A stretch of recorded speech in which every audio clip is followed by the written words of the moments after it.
some of the fruits, from the week that we have been through. We are going to be taking some initiatives and joining hands with some organizations that actually are going to be contributing to the development of young entrepreneurs, particularly you guys who are sitting in this room. It is exciting to announce that we'll be joining hands with SIFA. We have actually put forward, an interest and a pledge to be supporting young entrepreneurs. And I am here to assure you that you guys are going to be the first beneficiaries of that exploration of synergy that we're going to be having with the finance agency. And then number two, there is an organization, Aquilas Capital, that has actually pledged to take up some of the entrepreneurs that are here to consult you guys on pro bono services. And then we've also had Diesel Consulting Company. They've also come on board to take up some of the entrepreneurs to consult them in that particular way. So these are the things that we were actually working on throughout the week to say, one, the objective of the expo is to bring young people from different spaces, that is your township, your peri-urban, your urban areas, and also looking into the rurals to say, how do we get you guys together in one space where you can, one, get an opportunity to be exposed to information and opportunities that are going to contribute towards the development and the growth of your organizations. And then number two, in terms of that exposure, how do you get to expose your businesses and your organizations to different parties that actually make contribution towards your growth? For example, Simply Biz, sponsored by NetBank, which is actually a platform that most of you have got an opportunity to sign up onto, which is going to be helping you to map a path, for the growth and the development of your institutions or other organizations. Number two, we're then looking into how do we attract investment into youth entrepreneurship, of which we have managed to achieve throughout the week through the pledge that we are going to be exploring in terms of synergy with SIFA, to get you guys access into funding so that you are able to move your business from one stage to the other to expand, to scale your business. And then number three, through entrepreneurship education, which we had master classes that are actually delivered by people from industry, from both industry and also looking into the academic space. We're coming from business schools, in the consulting space, in terms of expertise. And then number three, we're then looking into actually looking around at exposure to the markets and so on, of which also Simply Biz is going to be assisting you in terms of the sign-up that you have made to ensure that you get your businesses out there. And then there's also going to be my role that has also looked into exploring that for you guys who are actually working with entrepreneurs from different spaces. So ladies and gentlemen, it is with great gratitude that I want to actually mention some of the sponsors and the partners that we've had for the week. I would like to mention Simply Biz, sponsored by or powered by NetBank. I would like to mention IDC, that is the Industrial Development Corporation. I would like to further mention Bowman's, which is a law firm. I would like to also take this opportunity to mention 22 Ounce Loan, which is also an entrepreneurship development organization that is based here in Gauteng. I would also want to say special thanks to the partner studios who are actually making sure that those that are at home could not be able to make it here, get to have an experience of what is happening in this particular place, who are actually giving us the power to upload, the power to stream live in that particular way. I would like to further say thank you to Diesel Consulting Company, and I also want to say thank you, special thanks also to IX engineers who are here with us today for their contribution to making this much more of a success. I also want to further say thank you to the CIPC who are also here giving master classes. And last but not least, I also want to express gratitude to the ZA domains. Ladies and gentlemen, I would like to take this time now in closing to say, welcome to the last day of the Youth Entrepreneurship Expo, and I believe that all of you got to have an experience, you got to actually have an opportunity to grow your businesses, to have an understanding, a shift in terms of mindset on where you guys are going to go after this, because it is not only just about coming here and gathering, but it's about what's the tangible thing that you take out of this. Welcome, and I wish you all the best. Thank you. Thank you, CEO. You forgot to thank me. for doing this for free. But he always here to serve. It's so amazing the work that this organization is doing. It's always such a pleasure. What I heard was that it's exciting, you know. So CEO, please make sure it happens. Really, really thank you to all the stakeholders that have come on board and made this such a success. I've just watched over a couple of days and seen everyone on stage. I mean, never mind that I wasn't here physically, but like you say, the ability for us to still get the insights and see all these speakers online. Thank you so much to our sponsors. I want to move now to the message of support from one of our contributors and sponsors. I don't know how much they give us, so how much must I introduce them? How much must I say? So it was the man. But he is the sales and pursuits executive at IX Engineers. He told me how to pronounce his name, Dinde. Mashagana. Mashagana. I like to pronounce people's names properly. So I want to introduce him just as somebody. I was speaking to him, I said, what do you guys do? Do you actually put this stuff on? He says, no. We design, and then we give the papers and we sign. And when we sign, we are then liable. So this man has a lot on his shoulders. So please come up so that you can present to us. And maybe just to reiterate, thank you so much for making sure that you contributed to this initiative. And I'm going to hand over to you, sir. Thank you, thanks for myself. I'm Dinde Mashagana, so a pursuit executive at IX Engineers. Actually, my CEO should have been here, but unfortunately she couldn't make it. Then she decided to throw it on me. So, but I'm very much happy to be part of this process. So, all in all, program director, I've got my laptop here, not because we don't have the latest technology, easiest, smaller ones and all those things, but I just wanted to make sure that at least when we go through what we do, we make sure that we make the right emphasis. So, we are a company, an engineering company, that is very much focused on youth. And I will indicate what we do. Then we draw on what we call our market sectors. We in digital, we also in water and sanitation, smart cities, transport, energy, and mining. So we also a very big company. We call ourselves big, about 230 warm bodies. We have got offices throughout the country, in almost all the provinces, I can say. So, technology driven. It's a company that has been there for some time, changed its names from V3, KV3, then it was bought by an international company called Olympus. Then I export, the infrastructure side of Olympus. So it's a very international project, company.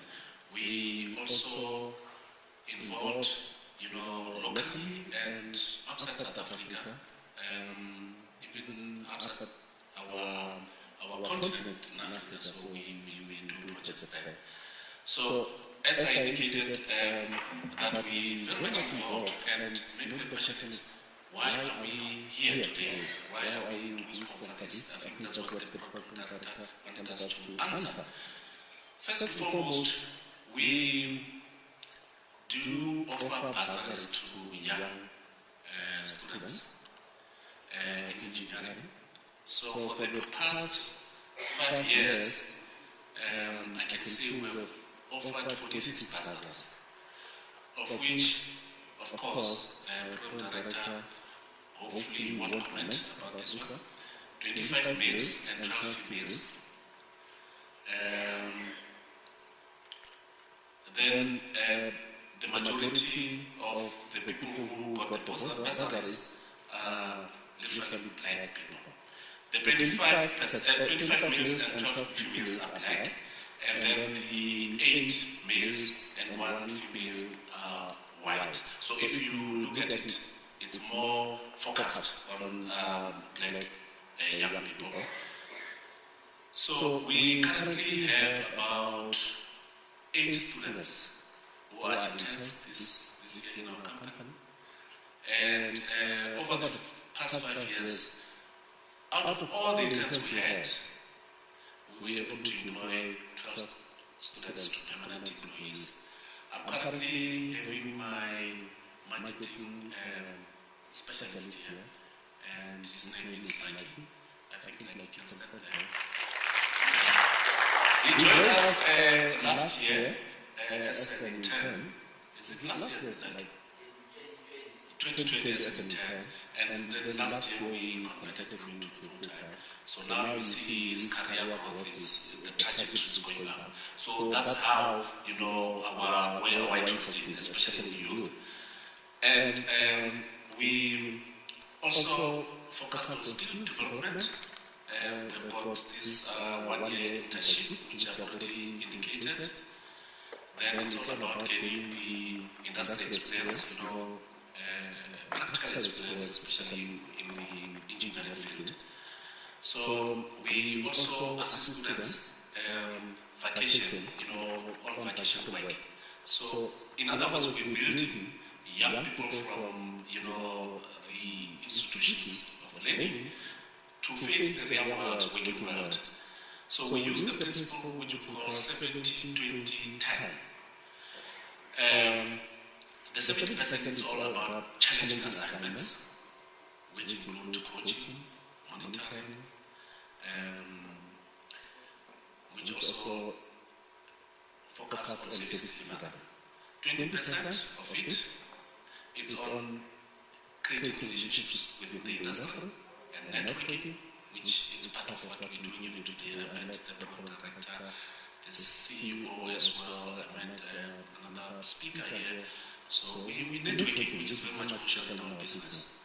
So the 10% is all about your transformational training, where we also internally take people into to train them, mentorship program and all those things. So we involve in what we call enterprise development. What is enterprise development? Whereby we work with small companies, young companies, which is those that are owned by young people with no experience at all, and then we go and take them to partner them in big projects.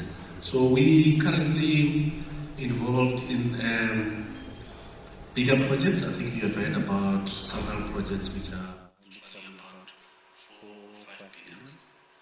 The one which for me, which was interesting, I always quote this one, is the project in KZN, called it EB Lute Interchange.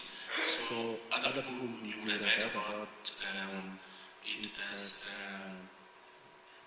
they call it spaghetti interchange. So if you listen to the radio spaghetti, it's very much just like your Louis interchange. It's big, it's huge. So those are type of projects that we work on. And we also work on water projects here in Joburg, you know, water treatment plants, very much interesting. And this is the type of exposure which we do. On the digital, I mean, if you look at today, technology is amazing. So we do a lot, especially on technology, digital, you know, smart cities. You're talking about your sensors, you know, Internet of Things. You're talking about your drone technology, and that for you to come up to put up a smart city. So in short, that's what we do. And we exploring with discussions with the CEO, between the two CEOs actually, our CEO, Ms. Ina, and the CEO, I think he was here just now, Mr. Maluleke. In exploring, you know, how then do we tighten this relationship between the two institutions? And that program director, I want to say thank you so much. Really appreciate it. And Chair and CEO, we are very much open to explore more beyond that. That's why I focus on what we're doing currently. Hopefully you will find some of the things which are interesting that you would like to explore with us and we really keen on that as well. Thanks.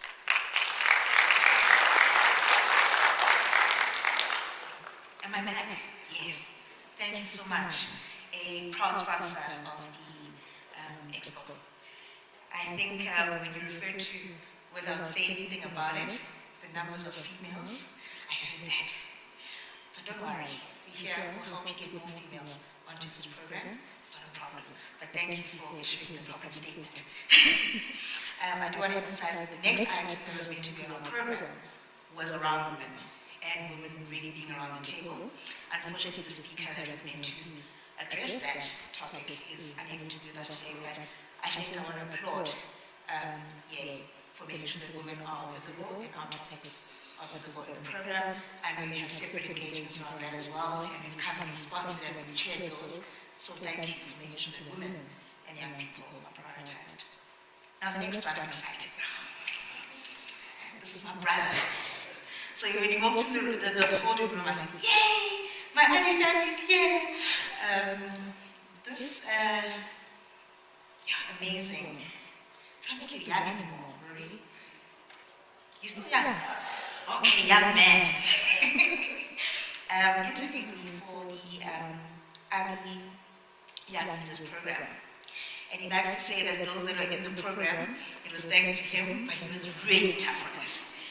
And it was an amazing experience because the world is tough, guys.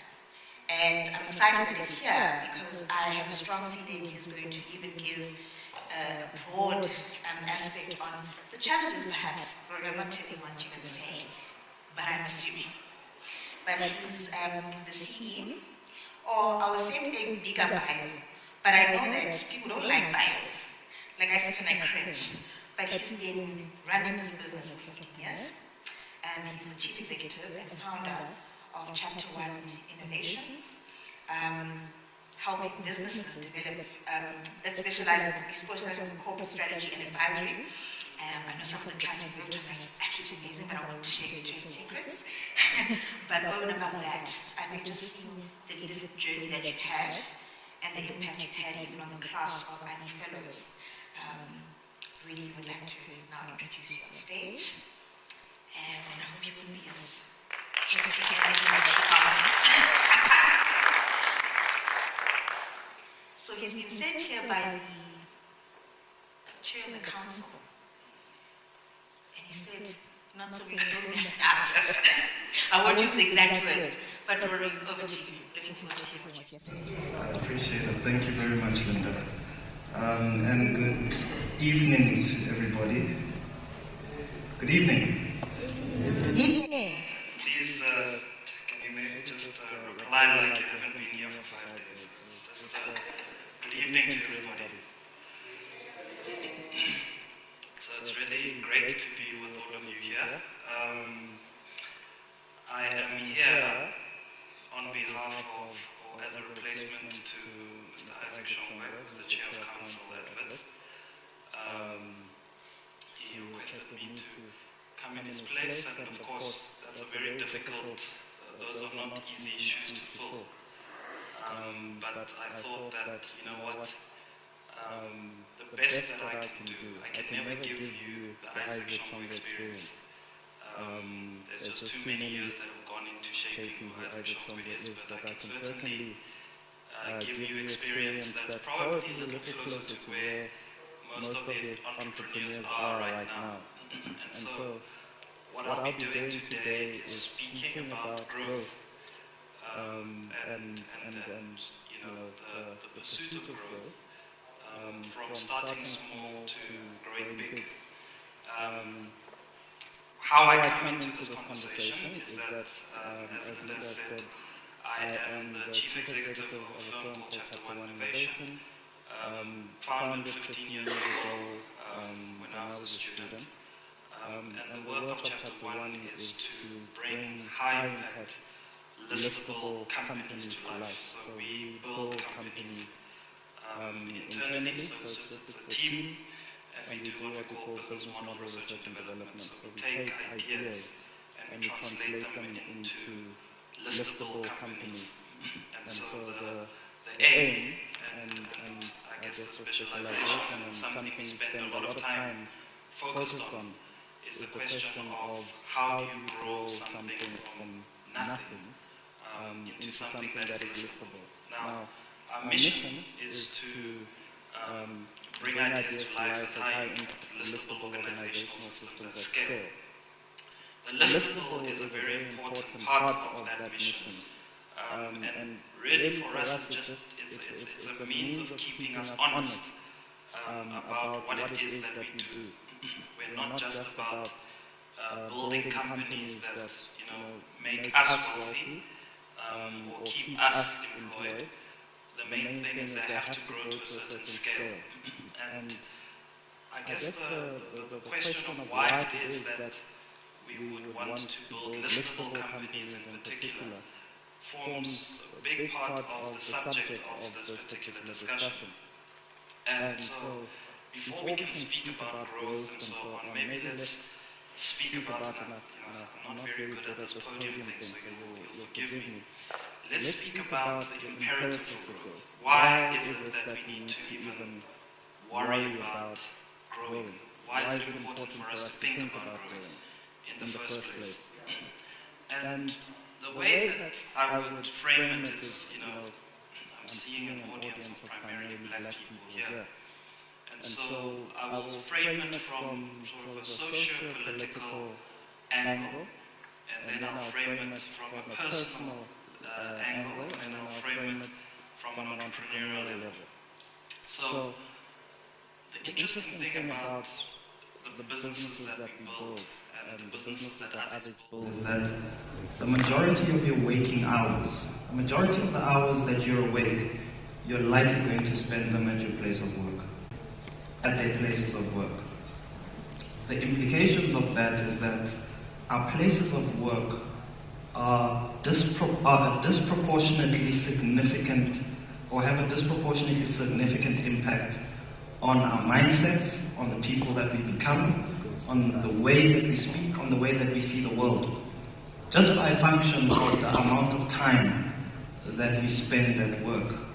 Recently I said this to a group of people of a religious bent, mostly pastors and so on, and I said, your people only spend 2 hours with you in a week. They spend 40 hours with me. So you can imagine the amount of influence that I have on you relative to the 2 hours that you're spending in a church. So what are the implications of this? The implications of this is that we build organizations in the image of ourselves. South African corporates are built in the image of the people that established them. And of course, we know very well that a large proportion of those people are not women, are not black, and are not African. And so what the implications are is that to the extent that the majority of our most skilled people are going into environments where they have to replicate the behaviors of people that are not themselves, the implications are that, one, we're constantly going to have our own identity diluted, and the second implication is that we will only ever have the opportunity to be ourselves on a Saturday and a Sunday when we're not sitting in a lecture hall like this one. So the significance of growing our businesses and not just being comfortable with, because you can get to a stage where there are many family businesses, for instance, that are just happy to grow to a certain level. Those cafes and so on that have been around for a very long time. They're not growing, they're just the same size. And it's fine because they're able to provide for what their owners wanted them to provide. And so it is possible to simply not grow. So growth is not an imperative if all you're trying to do is to build a means of income. But if you have an ambition to shape the world into something else other than what it is, then it is imperative that we grow. It is imperative that we build companies in the image of ourselves. It is imperative that we begin to build companies in which we can start to experiment with what organizational culture that is rooted in Africanness, for instance, looks like. And that only becomes potent when we build big. So one of the big debates, and it's probably a big preoccupation of Linda's in her other role, is the fact that, you know, the large JSE listed companies are not transforming. And we've been speaking about it, we've been bashing our heads, we've marched, we've done everything, they're not transforming. And because they're not transforming, you know, we hear of studies that say, you know, diverse teams are actually more successful and more effective than undiverse teams. And while theoretically that is appealing, let's be clear, the top companies on the JSE are doing just fine, even though they are untransformed. So if we are going to make the argument that diverse teams perform better, then we must prove it. We must prove it by building diverse teams that are able to rival the biggest companies of today and to be able to take them out of business because they continue to operate on old modes of work, whereas we are now operating on this more diverse way of doing things. And therefore, I think it's the main thing about, the main imperative for growth is that the size of the things that we're able to do fundamentally impact on society and what we're able to shift in society. If all the things that we build are small, then the impact of what we can do is also going to be small. The biggest companies in the world are responsible for billions and billions of dollars in resources. They get to decide where those resources go.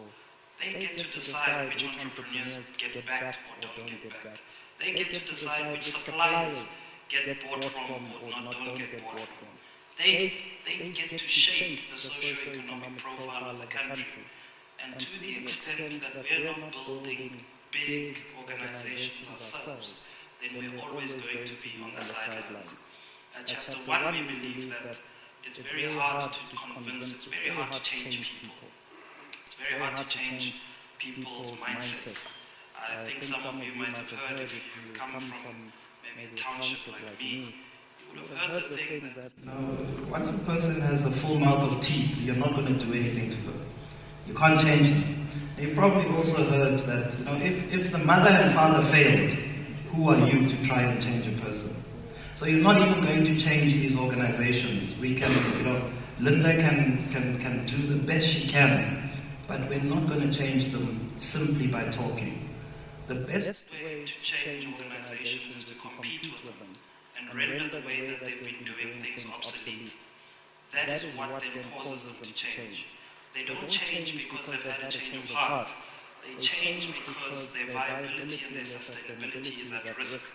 And the way that we do that is we build organizations in the image of ourselves and create that as the gold standard.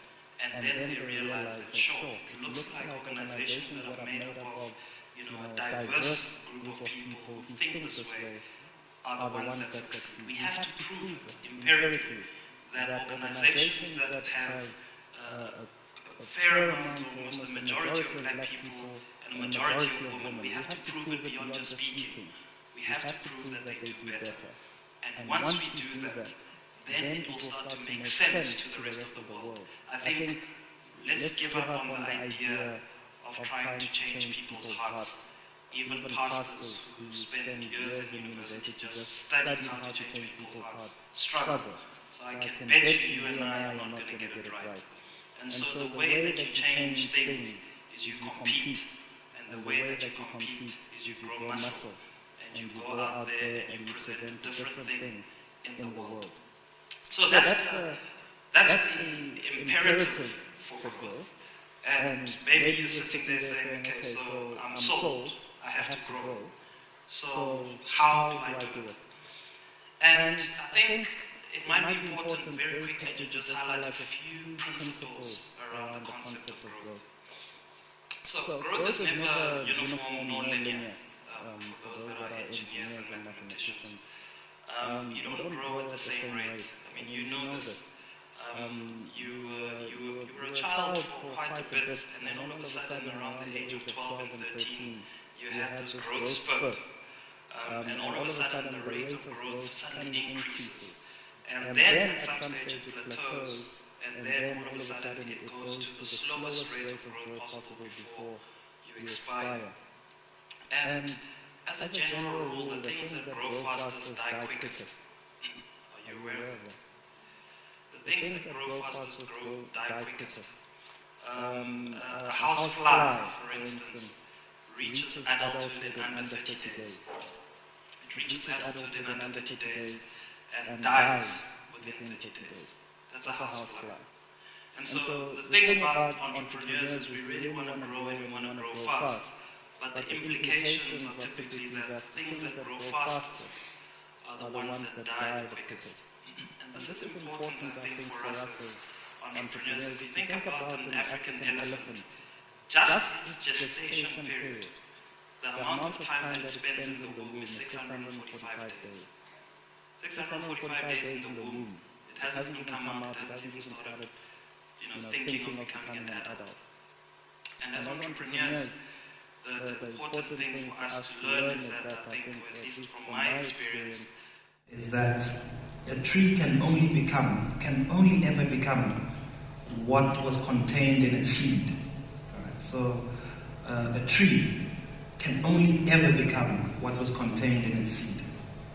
And so the effort and the time that we spend in the seed stages of the enterprise are probably the most critical to our ability to grow sustainably.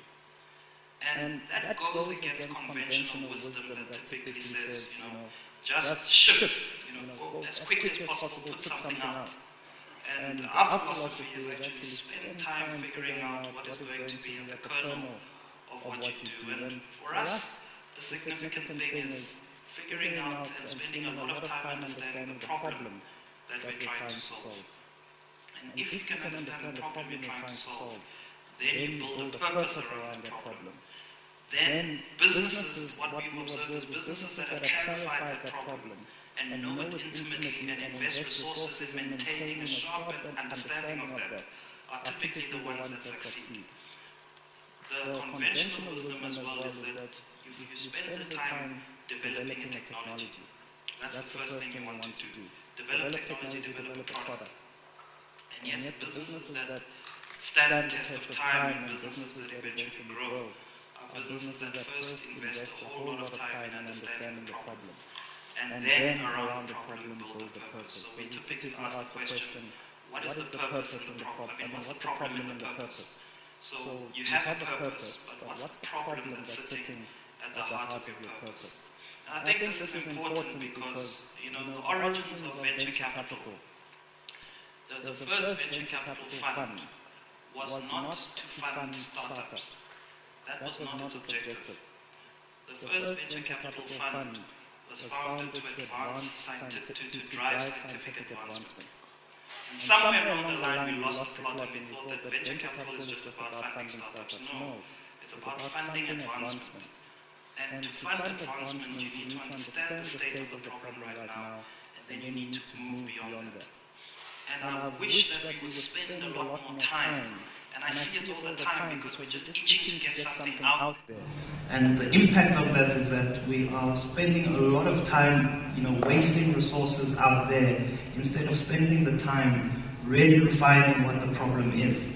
If you can land on a problem, it can run business for a century without necessarily changing.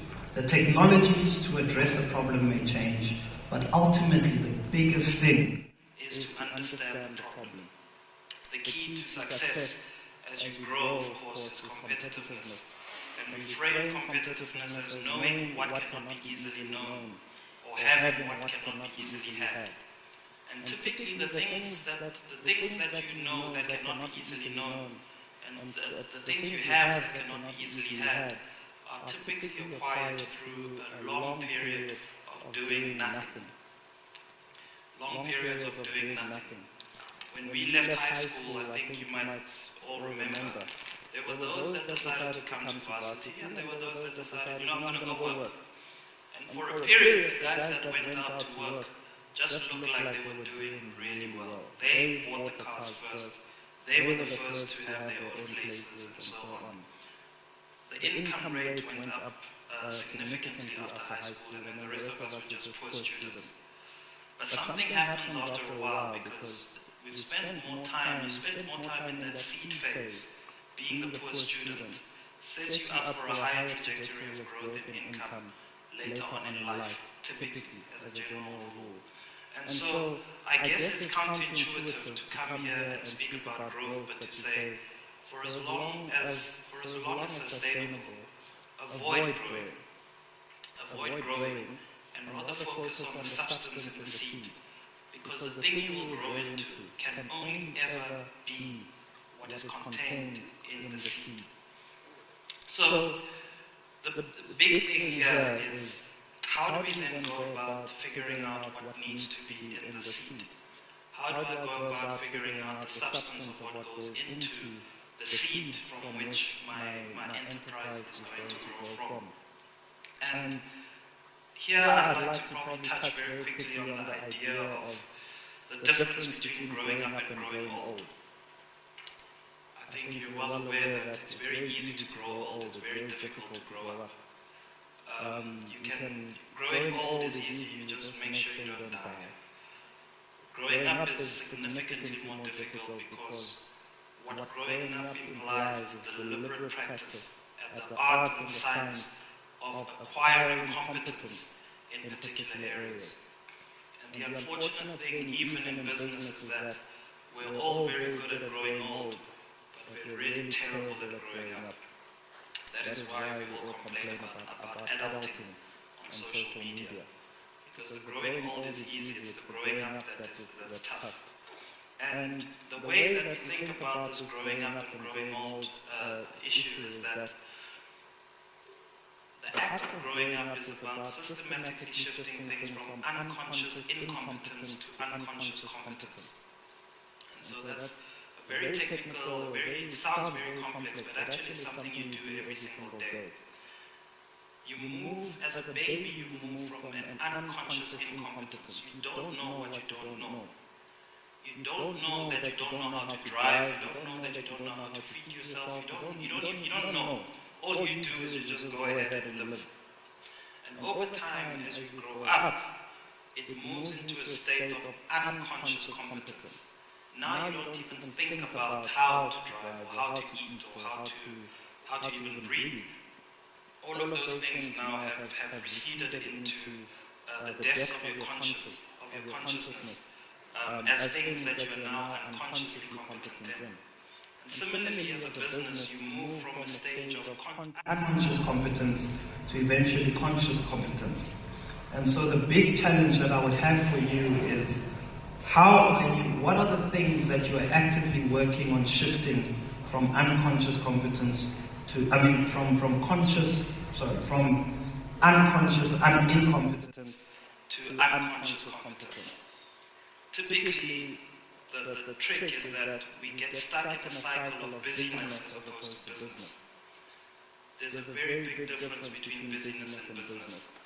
And the challenge, I think, these days is that we have made busyness very fancy and very easy, and we've made it look good. And so the temptation is just to be busy. We've got co-working spaces, we've got Suna here doing amazing work, we've got Instagram, you can find yourself at a hotel having a meeting and take a picture and get likes, and all of a sudden busyness really looks great. But ultimately the only thing that's going to matter is the business. Are you growing in the right areas? And is your busyness translating into business? And the way that you get that done is by being very deliberate about the areas in which you need to grow in. The human body is a very interesting thing in that within it, it's got the mechanisms of growth, but you don't just grow, your organs don't just grow uncontrollably. The human body knows to regulate when growth needs to stop in certain areas and when it needs to start. And the key is as well in any business enterprise is to be clear about the areas in which we need to grow and the areas where it's okay if we never ever grow. And the challenge when we're trying to grow is we try and grow in all of the areas instead of being very focused and deliberate about the areas that are going to ultimately make the difference. And what are those areas that are going to make the difference? It's the areas in which we acquire the knowledge that cannot be easily gained, and it's those areas in which we possess the things that cannot be easily had by other people. And that is ultimately the areas that we need to grow. So, reaching an end, the second last thing I want to touch on is how do we go about building the steps to growth? And the question that sits at the heart of this for us is always, what is in your hands? I think we live in a society, we live in a country and a continent where a lot of the time, particularly as entrepreneurs, gets spent on what we don't have. What we don't have. And yet, if you look at the stories of all of the great entrepreneurs, they were very good about the thing they had in their hand and translating that into something else. Ultimately, the job of a business, the job of any enterprise, is to take capital and to transform it into another form of capital. Capital is like energy. You can't destroy it, you can't kill it, you can't destroy it. It simply changes form and transfers from one to the other. That's basically the role of capital. And ultimately, the role of an entrepreneur is to take one form of capital and to, as quickly as possible, translate it into another form of capital. And to get that cycle moving as quickly as possible. So I'll give you an example. For most entrepreneurs, all you start out with is a good idea. So let's call that imagination capital. But if all it ever remains is a good idea and nothing else, then you will never grow anything of significance. There are a lot of us walking around with good ideas and we can share great ideas every single day, but ultimately do not have the power to translate that into financial capital. So it's about the imagination capital that we typically start off with. And typically, even before the imagination capital, you might have experiential capital. So these are capitals that you don't really hear about. The capital of your life experience, the capital of having to wake up every single morning without water, and the experience of not having water, that then drives something in you and then gives you an idea, and now you have imagination capital. And you use that idea as the basis of establishing relationships, and that becomes the relational capital, and through the relationships you then begin to translate that into the acquisition of other forms of capital until eventually you have financial capital and have the means of growing significant enterprise. Your main task as an entrepreneur is to figure out how to translate the different types of capital that you have into another form of capital very, very quickly, and to get the velocity of that change very quick. So for instance, if you think about a bank, the bank is very good at, because of their size, they are constantly turning capital, they're constantly translating capital into different forms of capital, right? So they have deposits, so they've set up an infrastructure, so let's call that manufactured capital, that allows them to acquire, to get your deposits in. They very quickly lend that capital out. They lend your deposit out to somebody else with interest, and all of a sudden they've earned income. You pay it back, and they do it over and over again. That is the power of being able to very quickly translate one form of capital into the other. Of course, at the heart of this sits the need to take risk. You can never translate one form of capital into another until you're willing to take the risk, because for every time you want to translate one form of capital into another, you need to put an outlay of capital out. You need to put yourself out there, you need to put your ideas out there, you need to leverage a relationship, you need to ask a favor, you need to invest in a machine. We are constantly at it. The important thing to realize is the trick is not about the things we don't have, it is always about the things that we do have. And each and every one of us has it. Yes, it's unfair that some people start out with financial capital from birth, Maybe you think it's unfair, and but ultimately we all have something in our hands. And the big question, and how we translate that into growth, is by developing an ability to quickly translate that one form of capital into another form of capital. So, as I close, let's talk about the window of opportunity. As I spoke at the beginning of the talk, and I said that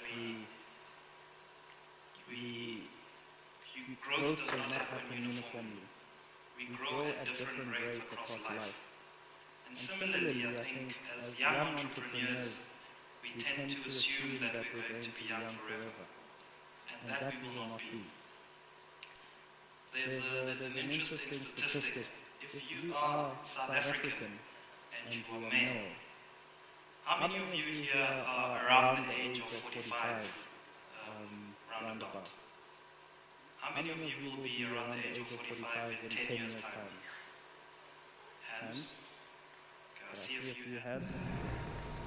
So here's the interesting thing. If you're male and you're South African, when you hit the age of 45, you enter the final quarter of your life statistically. Right? So if you look at, and this is a mathematical, I'm sure Linde can help with the engineering maths here, but this doesn't require engineering maths. If you look at life expectancy statistics in South Africa for the average male person, you can then extrapolate that once you hit around the age of 45, you enter the final quarter of your life. For females, it's around 49 years of age. So you don't have a long time, and I think the dilemma with youth is we grow up thinking we have a lot of time, and then all of a sudden we run out of time. A big debate in South Africa at the moment is this generational issue. We've got politicians that refuse to retire. And that's what happens when you think you have a lot of time to make an impact on society, and then all of a sudden you wake up and realize time has run out. And now you're hanging on for dear life, trying to do the things that you failed to do when you still had the time. As Linda Ravenhill says, an opportunity of a lifetime must be taken in the lifetime of the opportunity. And similarly, at different stages of life will present different opportunities for growth, and different opportunities of rates of growth. So make sure that at any given time, you're taking the opportunity to grow when it's presented to you. Bear in mind, of course, that growing too quickly can lead to death very fast. But also remember that if you don't grow, then you cannot have the impact that you want to have. The thing that's required is for you to take risks. But those risks is about appropriate risks at the appropriate time. People who take risks, people who take inappropriate or who take risks at inappropriate times are sometimes said to have been going through midlife crises. You know those old men who are in their 60s and 70s and all of a sudden decide to buy a bike. We call that a midlife crisis. You're taking a risk at an inappropriate time. The time to buy a bike was before you got married. I know this because I recently got married and the bike thing was taken off the table, and I really wanted one. So the big thing here is that you need to be able to take appropriate risks at the appropriate time. And the challenge that we need to overcome as entrepreneurs, especially young entrepreneurs, is typically the risks that we're taking are risks to our ethics, risks to our names, because we're so desperate to grow at a faster pace. You're hanging out with people that are offering tenders and all sorts of things for the price of bribes, and all of a sudden your name is gone. And the single most important capital you will ever have is the capital that sits in your name, because out of that flows the relationships, and out of the relationships will flow the other things that need to come in order to grow you. So I'm going to leave it there. I wasn't given a lot of time, and an opportunity of a lifetime must be taken in the lifetime of the opportunity.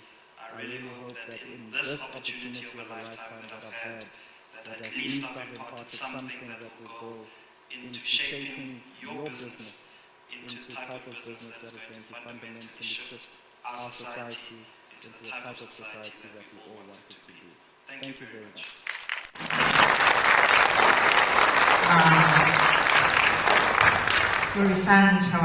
Guys, I've heard this man is brilliant, but today was just a showcase of exactly that. My brother, thank you for that. Nozi, please give this man a mic. And I'm so glad also Barry has said interesting facts about him. He's a retired politician. Thank you for retiring at the right time so that you can do the work that you do. There are so many gems that I picked up from what you're saying. Experiential capital. Your experiences do drive something. Identifying the problem statement and then finding the purpose, and that should drive you. You know, the people that wake up every morning and are so eager to do something are the people that identify that and keeps them going. I love that. When you talk about looking at what other people are doing, I like that example of sometimes we see people going out and working because yes, there's an immediate need to make money, but that seed time to figure out what it is that you're meant to do is important. Rory, thank you for using this. So I think you should write a book. Yeah. But I will tell Bashombe that you did not mess it up. Well done. At 6 o'clock we have IDC. But before I call them, I would like to call Umusa Mutelezi, who is the Executive Director for Research and Innovation at GAIN. If you can join me on stage, he's just going to give us a few insights around the research work in minerals, resources, and energy. And announce winners from the energy. Did I apply for the competition? Someone winning? Okay, you can go sit down. Come through and give us some good news. Good evening, everyone. Thank you for the opportunity, and good evening to the distinguished guests and all protocol observed. So, as Sister has mentioned, my name is Musa Mutelezi, and I'm the Executive Director for Research and Innovation at GAIN.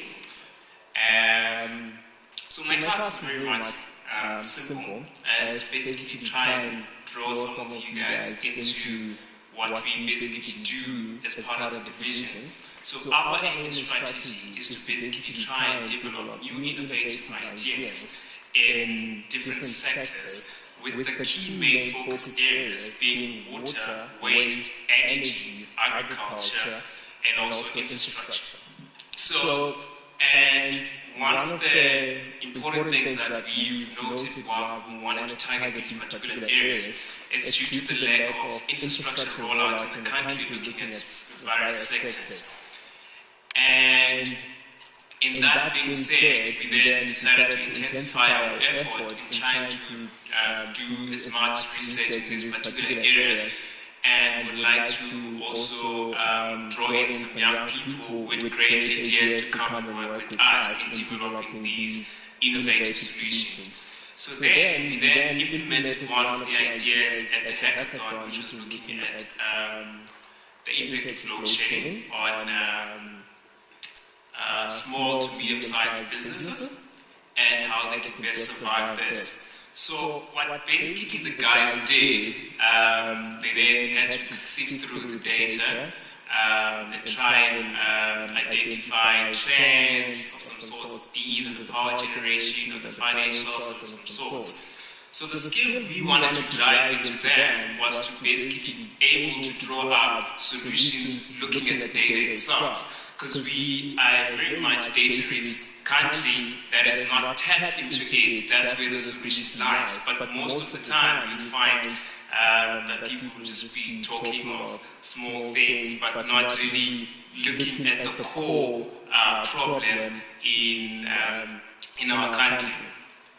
And what the guys basically did, they then sift through the data and they had to try and find a correlation between various things, looking at your power generation and the population growth. And that taught them a fundamental skill of understanding the correlation of your data with looking at various factors that are at play. Because currently, one of the other things that the guys I would love them to look into was also the governance issue at ESCOM. Because at times people, when they look at ESCOM, they just think it's just the power generation, whereas it goes beyond that, and also the governance issues. And number two, how does governance then follow suit into other sectors? Is the question of ESCOM's planning using data. Because in 1998, it was predicted that in 2007 we would expect load shedding. But back then, people actually didn't look at the data itself to try and come up with solutions. Whereas in this particular case now, we're saying, look guys, we've had the data which is showing the trend. Why don't we look into it and plan accordingly to avoid such situations in the future? Another interesting example recently was the war between Ukraine and Russia. Europe had not planned accordingly for the shortfall in their energy supply. Because currently, as my colleague, Dr. Siana Mkadi, yesterday indicated to you guys that, look, Europe was mainly solely focused on looking at renewable energy as a source of electricity, but failed to account for any shortfall that might come into play if something may happen. Interestingly, South Africa is at the center of being a game changer in the renewable sector. South Africa strategically positioned in one province, which is going to be the next Johannesburg, the bread and basket of South Africa, which is going to be the Northern Cape. That province is blessed with so many natural resources that are going to play a strategic role in the renewable energy. One being lithium, which is hosted in the pegmatites, which are so vast within the Orange River. And number two, in the area, there's an interesting area that was explored in the 1940s, and it's got rare earth elements, and also which is next to just below Aggeneys, heading towards between Aggeneys and Priska. And then the other one is within the southern tip of the Northern Cape, close to the Western Cape, the Swartkopies, in those areas. They are basically rich in rare earth elements hosted in monzonite. And that being the case, it shows the potential of South Africa being a strategic center into addressing the issue of a just transition and playing a fair role within the renewable energy space. And one of the things that I presented to the guys is saying, look, as part of the innovative solutions, the guys could have also looked into the mineral supply chain of these minerals that form part of the renewable sector. Because in South Africa, the conversation is always about the end product of getting the renewables, but not looking at the question of where these renewable materials come from and how are they sustainably supplied to ensure that we get these renewable energy, renewable technologies at an affordable price. And the other one is that the guys then looked at various things, and they then came up with smart technologies that were quite key, and they could address some of the challenges of ESCOM. And one other key solution that the guys came up with, it was the thing of saying, look, how about we stick with ESCOM the same way that it was designed initially? Remember, ESCOM was designed around heavy industries of supplying your ISCO, your ArcelorMittal. Why then don't we allow ESCOM just to be an industry supplier, but bring in other small players that are going to supply the residentials and reduce the grid, the burden on the grid itself, but supplying localized communities? thereby allowing ESCOM to be able to also function optimally without all these problems, and that will also benefit the small size business because they'll be insured enough energy and supply without being connected to the actual national grid. So one of the examples that is being tested in Dubai, where they want to build a green city where it's going to have its own energy supply in its own terms. So meaning that whatever happens in another part of the country, it's not affected, it's able to function accordingly. And that will enable a city to even become a 24-hour city because it generates its own power in its own terms, in its own ways, and it uses the energy for its own needs. And the last one that I would like to mention is the issue, is the question of how then do you guys that would love to work with us in terms of building new innovative solutions. I would like to invite you, ask this title to send out the email for you guys to form part of these great minds of coming up with new innovative solutions in the various sectors that I've mentioned, so that we can help and better make this country for the future. Because I believe that if we come together, despite the minimal resources that we have, we can come up with great solutions. Currently, myself and another team, we're using our own skills with very little resources to come up with new ways to play a strategic role in the renewable sector, and we are playing in the face of mining exploration.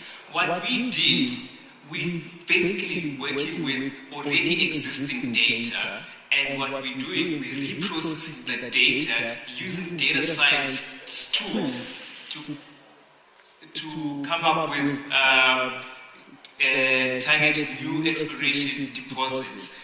And what I can say is that we're winning, and if someone were to ask me how much resource we put into this, it's actually our time.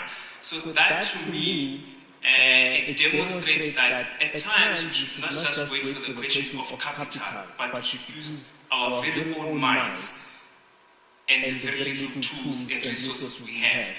And the biggest advantage for most of the students is that here you've got readily available tools, access to data, be it your internet, it's readily available, it's for free at the university. You could utilize that and form a team. Do not work in silos, try to work as a consolidated team, as a pack. You could come up with great solutions. Lastly, let me just mention the winners. So the winners for the hackathon, it was first prize, which is 5,000 rand. It's Team Kenashe. And the second team was Team BioSol. They came up with a solution of using biomass.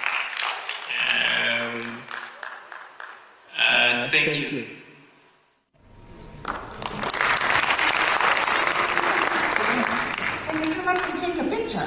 A group picture. I think the winners, let's see who you are. So the 5,000 rand line, I'm sharing with you, so I need to see you to come into the line.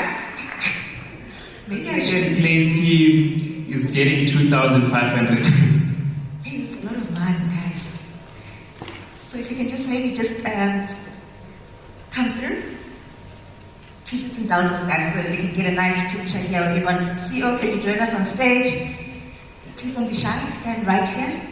I hope the lighting will be fine with the cameramen if they stand here. Where's the check?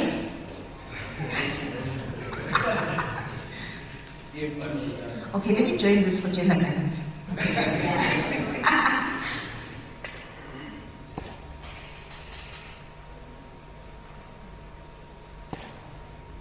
Thank you. Well done. Please thank quietly.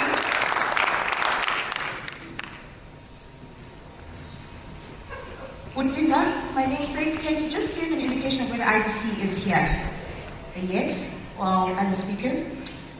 I'm excited because we are going to hear from Dr. Precious Mtsebe very soon.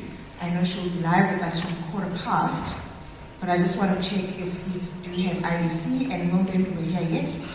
Yes, no? Let me wing it then. Do we have entrepreneurs in the room? Okay. Can I get the roaming mic?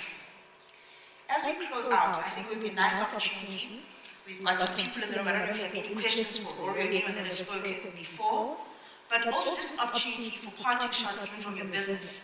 That if anybody has maybe come in on this last day and you'd like to say something, to share with people that are online and here, please use this opportunity and for any questions. So businesses in the room. Sorry guys, these lights. We've got someone here. If you can state your name, your business, what you're doing. And I know you get a lot of questions worrying around scalability, and I like that you talked about scale. And everyone's always asking, how do I scale? But I think you've answered even, embrace that time that you are thinking about it and growing. So guys, if you have those types of questions for your business, but also an opportunity for you to showcase yourself, can you just stand there, the first one?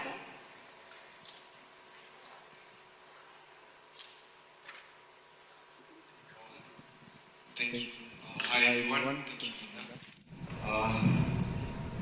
My name is Sofanzo Peroloni. I'm a BCom student. Oh wow. And you have a business? Okay. Yeah, I'm actually getting low by Can I introduce myself? My name is Sofanzo Peroloni. I'm a BCom accounting student at Village University. They have started to. I'm a startup founder and a director called Untitled Entertainment. What my business does is it deals with the production of motion pictures, cinematic content, live concerts also, which is part of the product line, and music video productions for music artists. I've been actually working on structuring the entity, and currently I'm raising equity.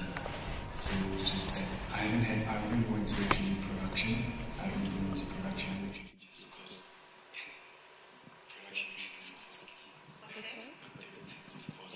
So if anyone has like interest in becoming stakeholders, they can actually reach us. And so we're giving them the online views. If they have like interest that they want to become stakeholders, they can actually look out for entertainment on Instagram, on Twitter also. Okay. And they can also find me on Instagram and Twitter. Excellent. So they must bring the checkbooks as well. Definitely, because like I'm looking to have investors shareholders, so if you want interest, or just sponsors, partnerships, and mentorship. People who are looking forward to actually put on hands because 100%. it's a big project actually. I guarantee you. Actually. Okay. So what's your Twitter handle or your Instagram handle? It's Silvo_PEO, which is short for my surname. There you go. Well done. Proud of you. Students doing this. I saw that hand here. There you go. I'm Buntu Kacha, the CEO and the founder of Mooncat. So my startup is readily available with Open Company, and actually started opening or going for funding. What I'm into is kind of betting to compete with Betways, your Lotto, Sports Stake, and all the others. But what my new or what will I be new from my side will be making it global or making it continental. So that for that I need funding for your betting licenses and even for the app development. So I'm still forming my team. This name next to me is part of my team. Thank you. And where's your business based? It's based in Gauteng because I'm in Gauteng. Okay, thank you. Oh, he actually told me, like, I've seen you on Facebook. I'm like, okay, so what I did on the first day is, I think people pick up that I really like it when women are confident and speak up. So I don't know if there are any women entrepreneurs in the room. On day one, I actually even invited those that were brave enough to say something to lunch with me after. So I'm still open with one seat. So if we have a woman entrepreneur or any woman that would like to contribute something, please do that. It would be nice to say, there you go. We've got a lady in the front here who would like to contribute something. And the team will just advise when our speakers are ready. I think I'm waiting for the IDC and I'm waiting for Nombedo as well. But over to you, my team. Yes, thank you. Hi, my name is Manipedi. I am a quantity surveyor for my 9 to 5, and my entrepreneurial skills come into supplying solar energy because I know that South Africa struggles with electricity. But right now, my clients are still the people who can afford solar energy because it's very pricey in terms of initial cost. So I am still looking into maybe partnering with financial services that can actually provide loans for people to actually just be able to install solar panels and inverters in their homes. That is basically one thing that I want to do, because whenever I consult with people, they tell me that, okay, solar is expensive, it's not in my budget right now. My clientele is mostly from Harpies, and we know those people are moneyed. So that is, they just don't want to be bothered by load shedding. Like, I mean, you can't be driving a Ferrari and still be in the dark. So that's my second point there, because I mean, they have the funds available, and they're willing to spend 150,000 rand to make sure that they are off ESCOM grid.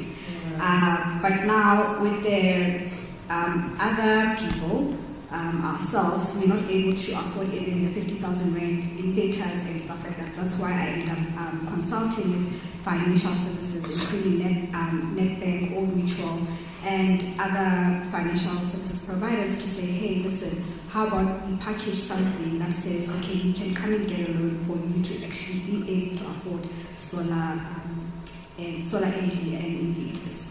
Yeah, that's basically it. Yeah, so my company is called Liana Group. It is on Liana Group. It's really No, it's from my surname, Mana. Solar energy, and we also do business consulting because I am an MBA graduate, so I'm able to enter into that space. Quickly, so I'm able to enter into the consulting, business consulting space, and also I provide quantity surveying services to mostly township,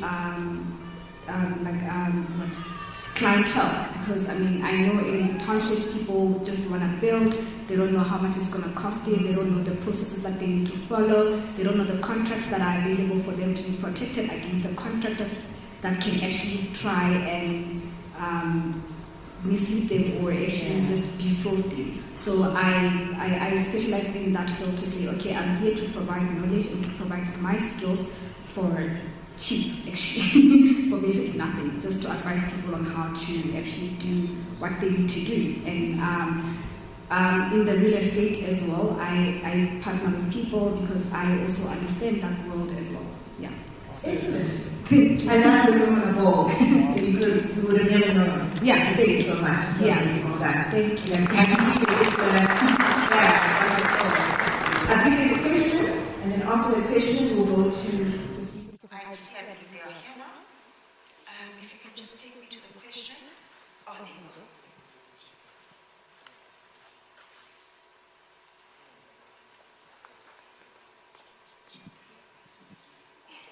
Pardon me. My name is Malcolm Spear, and I'm from Profectus International.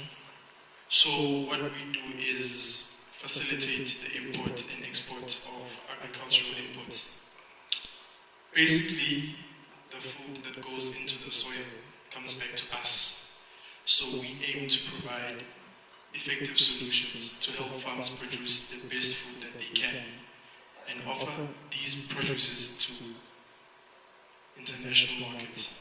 So we basically adopt the farm, introduce them to regenerative methods. In simple terms, we help them produce the best food that they can organically with no chemicals whatsoever, because these things are bad for our bodies. And from there on, if the product is good, we ship it off to, be it Turkey or Russia or whatnot.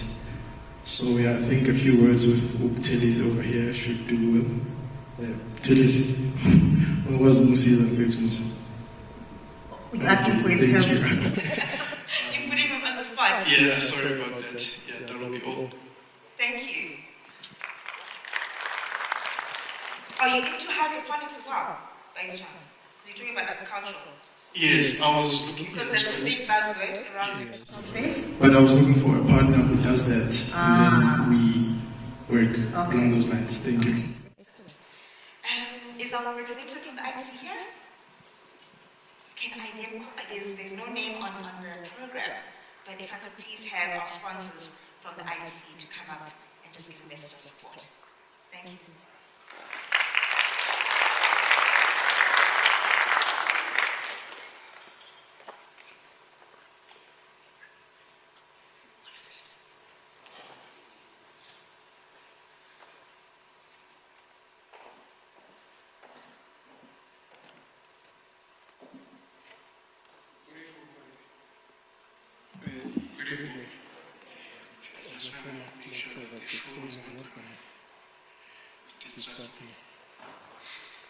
Guys, I was running, so bear with me.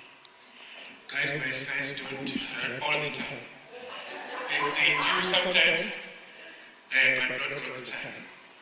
I must apologize for being late in the first instance. The name is Muzwabandu, and kindly use my surname. And I'm not the CEO of NDC. I know the original program. It says CEO, so I want to make sure that there's no confusion. I'm just one of the guys that work at the IDC. I work in a department called the Technical Services, where we support myself and a whole bunch of other people. We support women, we support black industrialists, we support youth, we support what we call youth economic development and so on. So that's what we do. Tonight I was dispatched by the IDC to come here and say, as you colleagues deliberate and find solutions to some of the complex problems that face youth entrepreneurs in South Africa, please do come us through. We would like to be part of that solution team. I do know that earlier in the week, there were some of my colleagues who came here and interacted with some of you, made presentations on issues of access to funding and so on and so forth. But we thought it was opportune for us to not just, attend as guests, but raise our hand to say, please do come us in. Not because we're nice people in IDC, but simply because we've got a duty to help find solutions together with you guys, because you are entrepreneurs, and not all of us at IDC are. Therefore, now and again we have to take you from you to see what is it that works, what is it that doesn't work, and so on and so forth. So that really is the central message I wanted to relay and that I wanted to share with you guys. Just as a matter of course, I thought maybe I'm going to be very short and program director, much as I'm told, but I'm going to be short in my speech, because I'm sure the 5 days has taken a toll on you guys, therefore I'm not going to keep you here than it is necessary. When I suppose it happens a lot in our country, that if you're not signing a compact, you're signing something. Back in 2013, and I'm sure many of you would remember this, when there was a youth employment accord. I suppose it was one of the things, even at the time, of saying how do we, as a collective, come together and find solutions to some of the issues that we face. I decided at the time, 2013, and we set aside an amount of money we learned. Boom, we're very happy with ourselves. Almost patting ourselves on the shoulder to say, there's a million rand. But very quickly, through interactions like this, we were meant to catch a wake up to say, money might be there, but if the bridge of getting to the money is either too long, you are as good as not having the money. very quickly realized that the IDC did not have the muscle to deliver on the commitment. Money is exactly that money. But you need muscle, you need people, you need programs, you need connections. What we call ecosystems for all those nice words. So very quickly we jumped on bicycles and tried to get people that had some understanding of the sector to help us, make sense of this thing. Cut a long story short, we said, no, we don't quite understand this sector, if you're familiar. The youth entrepreneurship sector as IDC. Why don't we get young people into a room and ask them? 2016, some of you may have been there. Youth, first ever youth conference of the IDC since it was formed in 1940. To say, guys, tell us what is happening. How can we program in such a way that we respond to the type of things that you guys are wanting? Long story short, one of the things that was a key outcome for us was to say money is exactly that money. But you need very firm, non-financial support to help people walk the path with you towards the money, if you catch the drift. Many a times, I'm sure many of you would have been told that your business plan is this, your business plan is that, and you haven't spent, enormous amount of hours crafting it, or even money, to some of the consultants that we sometimes use, only to be told that no, it's not adequate. So we quickly learned that we needed to have a very, very firm non-financial support, which we put together at the time, and which worked very well, because we were able to receive people at the IDC who said, so I've got this idea, but I'm not sure, but I think it's brilliant, but back then we would send that person back to say, go fix this, and then come back. But with the non-financial support program that we put together, we were able to work with the person, using some of our financial muscle to help him or her to investment ready. So the moral of my story was that intervention amongst me came from an interaction like this one. So we took these things very seriously as IDC because we learn a lot. So that like I said earlier, when we design programs, it's not just because it's something that it's always been excited about for the last 5 years, but it's something that is going to respond to the market challenges. So program director, I wanted to relay that message. That please do come us in, and I'm hoping the leadership of the institute will engage us one-on-one after the event to say, so why you make commitments there, so when do we start talking? And I stay by that we will at least create space for us to put each other in the face to say, okay, so when do we start? And like I said, we've done that with many institutions, we'd like to do the same with this institution. I mean, an event is just like an event. But the real work sometimes, and I'm not saying to say that what no real work had, but the real work tends to follow the event to say, now that we've dispersed, we on your own at home. Okay, so where do I start? I got the ideas at the conference, I got inspired, so where do I start? And that's the type of challenge I'd like to leave with the organizers and the leadership of the industry to say, let's find time to say, how do we then do, and activate some of the thoughts, ideas, plans that we have come as outcomes of this session. Program director, let me leave it there. I am so please, if anyone wants to engage with me, before I run away, I'll be more than happy to share some few ideas and notes. Thank you very much.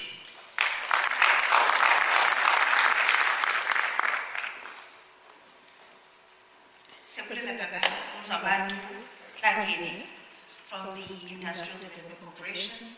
I know there are a lot of people that engage with us saying they've got all these ideas or even contracts that have been signed and support, no funds, no capital. But like what you emphasize around how do we work with entrepreneurs to make them investment ready, to support them. So when I talk about asking for the checkbooks, also ask for mentorship and support and guidance on how to the people that can help me. So thank you for that. That is available for you if you want to chat after this. And ladies and gentlemen, we are at our people address. She's coming through to us all the way from Paris, I'm told. Is that correct? So, is it really? What do you say? Dr. Precious is on the line. Is she there? Okay. Okay, so can I just start introducing her? No. Well, we sit up there. Thank you very much. I've had the privilege of seeing her in other events. And we talk about Dr. Precious, but you know, respect is big with me for mom. So if you indulge me, I'll also refer to her as mom. You all know she's a peg, a power couple. But that's not what defines her. And that's the beautiful thing about her success and the extraordinary work that she does through the Mozambique Foundation as co-chair. She's also a medical practitioner. And she's an alumni of it. So welcome home, Dr. Precious. She also started the first private women's clinic in Johannesburg providing holistic and preventative women's healthcare services. She's also, you know, she's pretty well put together.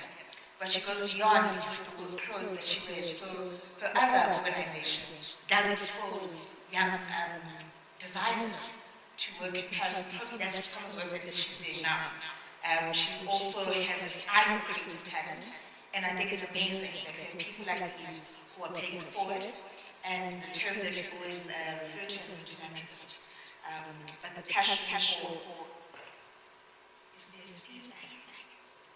is it echoing on your side? Is it? Should I speak less? Should I say less? Can I continue? Okay. You'll just hear it double time. But the work around alleviating poverty, and I think we've seen her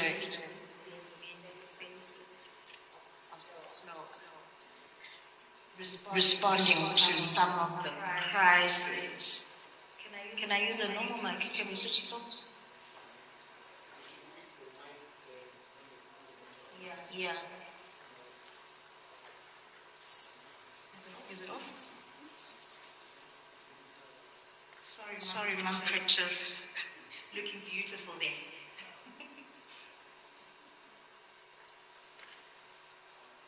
Should I try again? Is that better? I think that's better.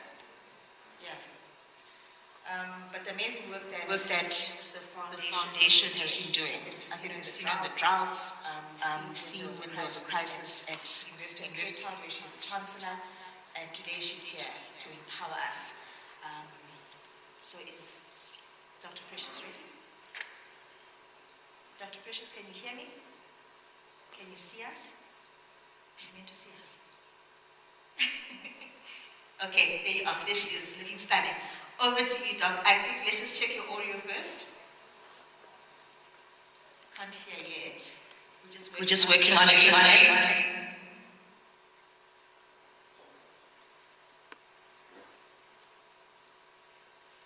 Please tell me when you're ready for me to join your very distinguished expo.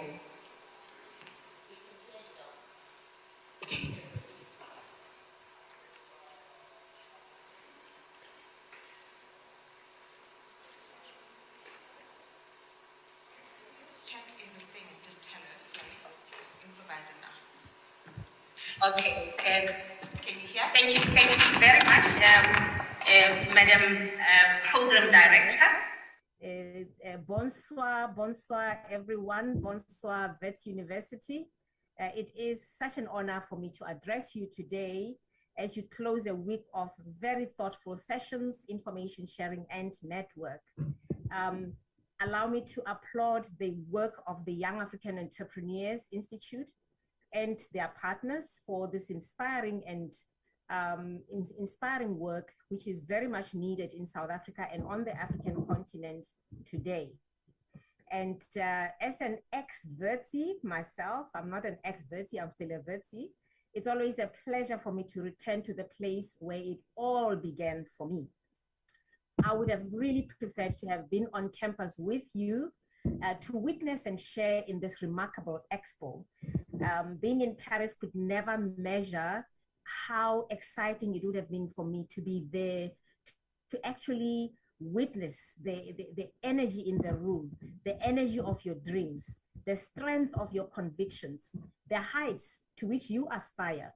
These are the truest testament of the passion that is so abundant in your generation.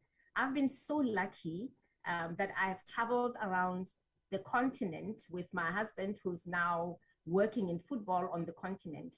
And every country that I've visited, every city that I've visited, and I've been to more than at least 20 cities on the continent, I have just met young, energetic, vibrant, very hopeful young people. So your energy and your passion truly inspires me. I also want to pay a special tribute to my alma mater, Wits University. Not only did I graduate here with a medical degree, but here I also started my journey towards self-knowledge, self-development, and a journey that I'm still on. My love for continuous learning was nurtured and fortified at this university. I met incredible people, lecturers, and peers who influenced my life in ways I could never have imagined. I developed a love for science and for creative thinking through inspiring lecturers, some of them, such as the late Professor Tobias. Really, his lessons, his life lessons still are with me today. So when you come out of university, you come out as a whole person that is ripe and ready to conquer the world. But not only did I leave Wits as a whole young woman, I also found my soulmate, my husband and my partner, and my personal friend, Patrice. Both of us were studying at Wits at the time, and we met there, and we've been together ever since. So I really owe a lot to Wits University, and that is why even during my internship year, when I started working as a young doctor, the first thing I could think of was to contribute towards this university that has made me who I am. And with my meager salary, as an intern at the hospital, you earn very little.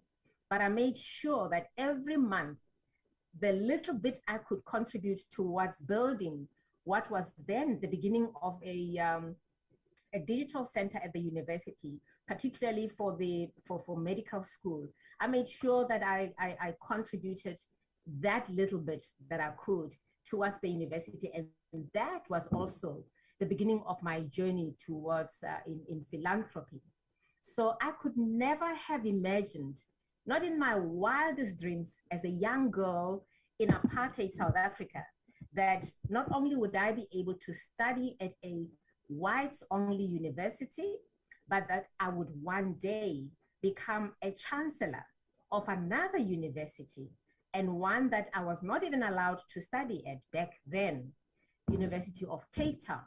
So as you sit there and ponder about life and what you are doing, what you're studying towards, do know that, as great people always say, and I'm reminded here of Steve Jobs, that whatever you're doing in life, where you are now, the doors always connect in front. And that's been the journey of my life. But how is this relevant to entrepreneurship, you might ask? And I would respond that what has motivated me also motivates many other entrepreneurs. And what is it? It's usually a desire for freedom, for agency, the desire to control your own destiny and have a meaningful, positive impact on others around you and hopefully the world. Now, my parents were both professionals. My dad was a teacher and my mother was a nurse. So my entrepreneurial journey was rooted in the love for service in the professional world.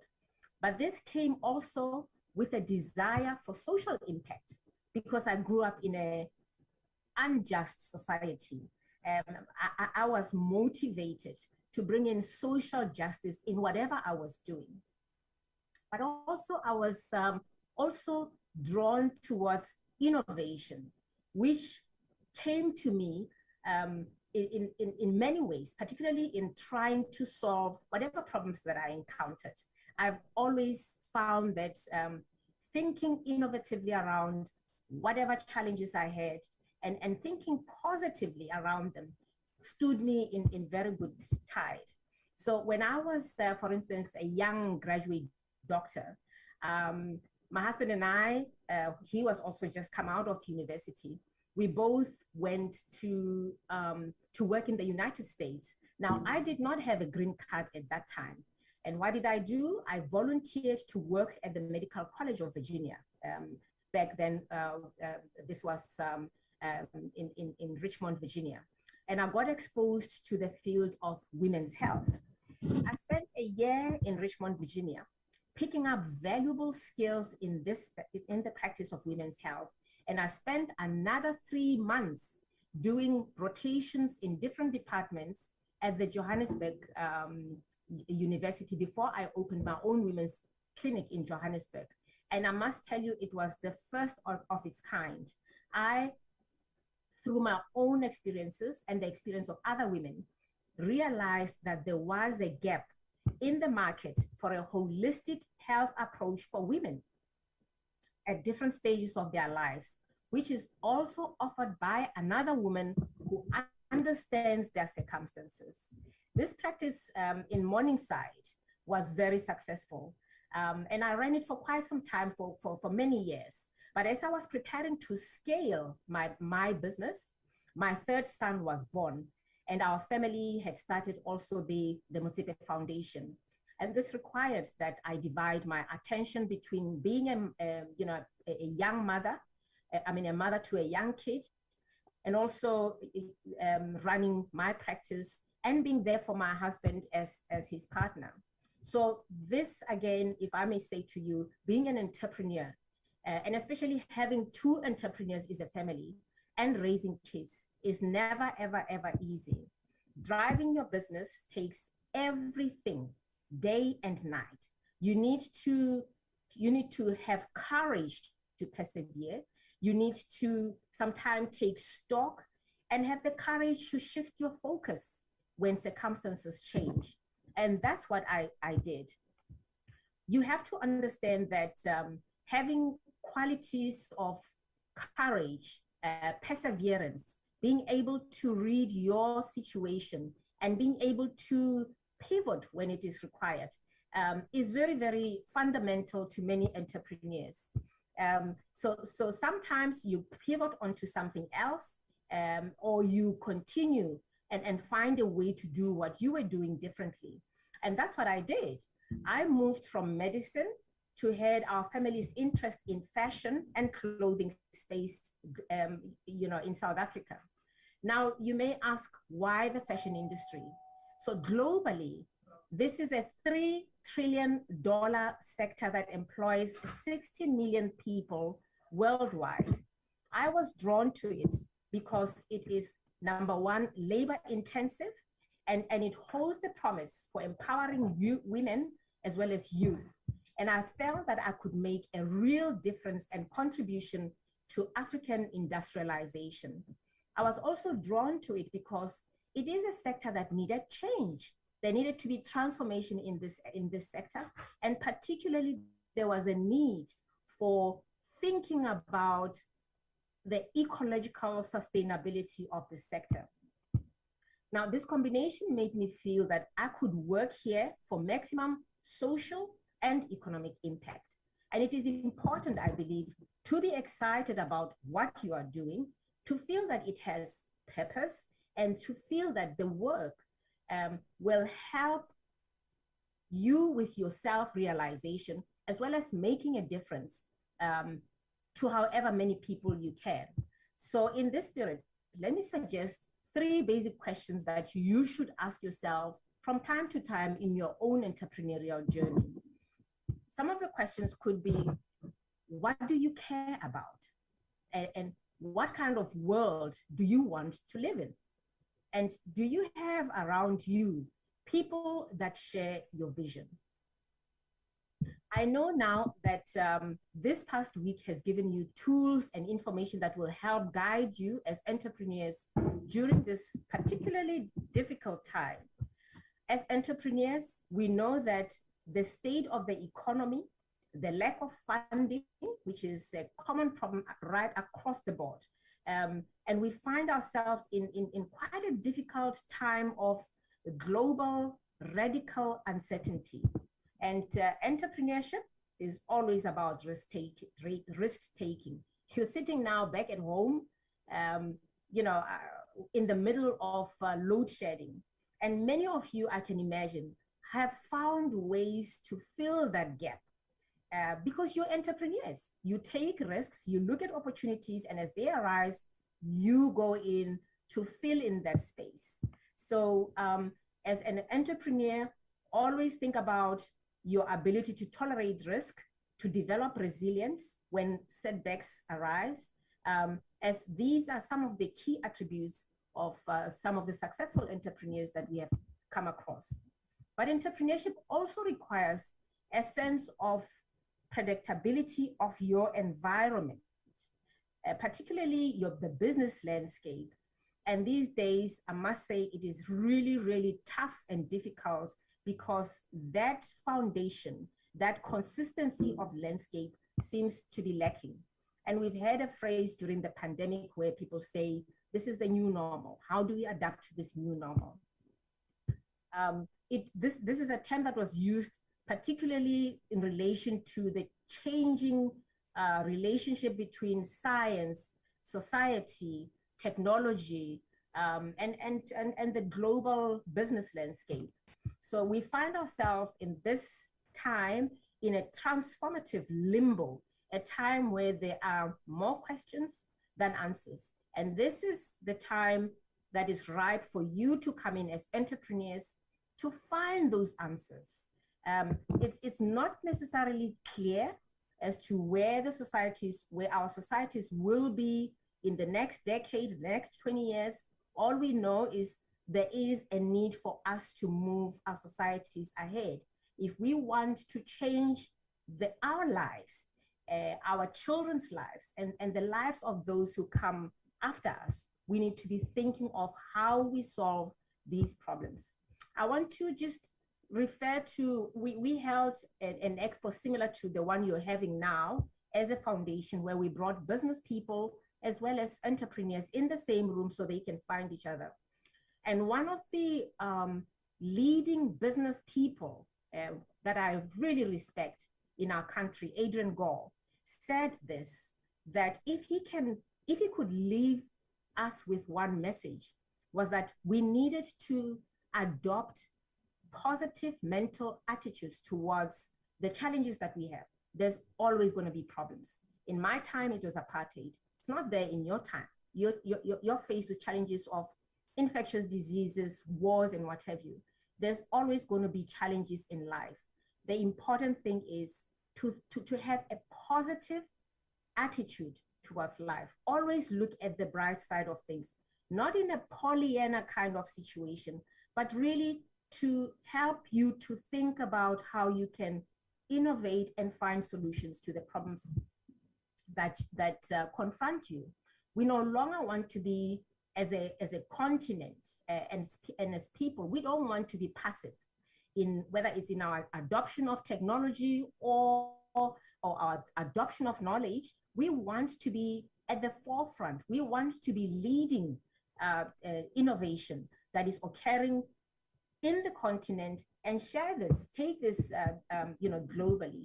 On the continent right now, we know that we have a growing youthful population than anywhere else in the world. But what has been a problem is that the labor market has not been able to keep pace with the growing population. And as a result, young people are twice as likely to be unemployed as those that are older than the age of 35. So, and on the other hand, on a global scale, technology is accelerating at a very, very rapid pace. And it sounds like this is progress, but the reality is that there are inequalities in the way that this technology is distributed. And we need to, as South Africa, we are so well positioned to take advantage in leading the technology era, the fourth industrial revolution. We need to be leading in ensuring that we develop solutions that are relevant to our country, to our continent. And we are able to share these with other third world countries like we are. I mean, we have really brilliant people that come from our country, intellectuals, people brilliant in music, you name any sector, South Africa is able to produce. So what we need to do is to really focus on what we have, what we are good at, and what we can bring to the world that is really, really different. Because, I mean, investments, as we know, and I'm sure you've had throughout this, the 3 days, investments will follow where there is, you know, business innovations that can be scaled, that is very attractive. Investment will follow great ideas with people who are skilled in implementing those ideas. So we can't sit back and say a lack of funding is holding us back. We've got to do everything we can to make sure that we fill in those gaps, and there are gaps everywhere where you look, where we can make a difference. Now, I have been and continue to be very driven by innovation. I believe that we must utilize the potential of the technology at our disposal and other creative breakthroughs that can change the world for a better.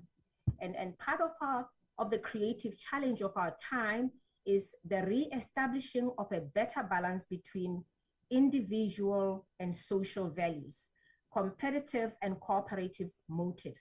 We need to find a way to have these coexist. And by the way, being socially embedded is not only good ethics, but it's also the best way to ensure that you understand your market, you respond to it, and you ensure your own longevity beyond the short-term profits that we always think as most important in business. And I have to say this, that there's nothing wrong with profits, but we must always remember that it should be people, planet, and profit.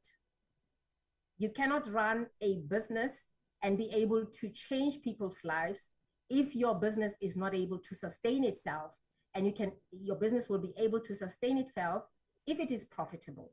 So people, planet, and profit, those three are interlinked, and none of them is more important than the other. Profit can never come first. People always come first. And you will learn this as you embark on your various entrepreneurial journey. When I first came across social entrepreneurship, I was reinvigorated by the idea that people and planet could be priorities in addition to profits. Social entrepreneurship is a combination of business principles, human heart that is propelled by by the social economy into what we're seeing as the growing sectors. And one of these have, I mean, many of these have expanded and have stayed on, have been sustainable and resilient through the COVID-19 pandemic.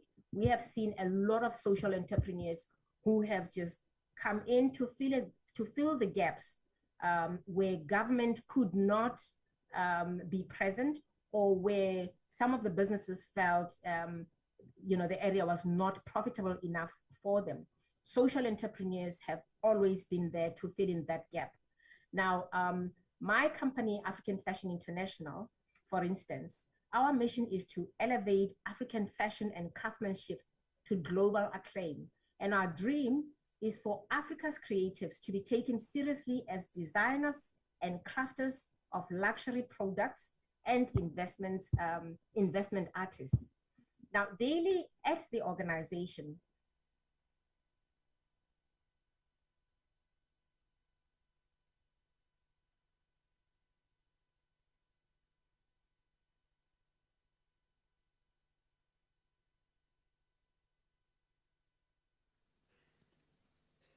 is she there? Sorry?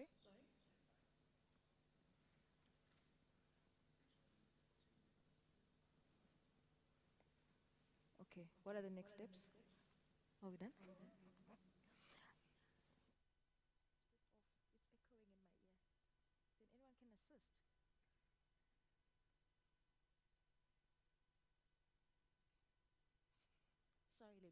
announcement. I think we've lost Dr. Precious. She is logging back in. Okay.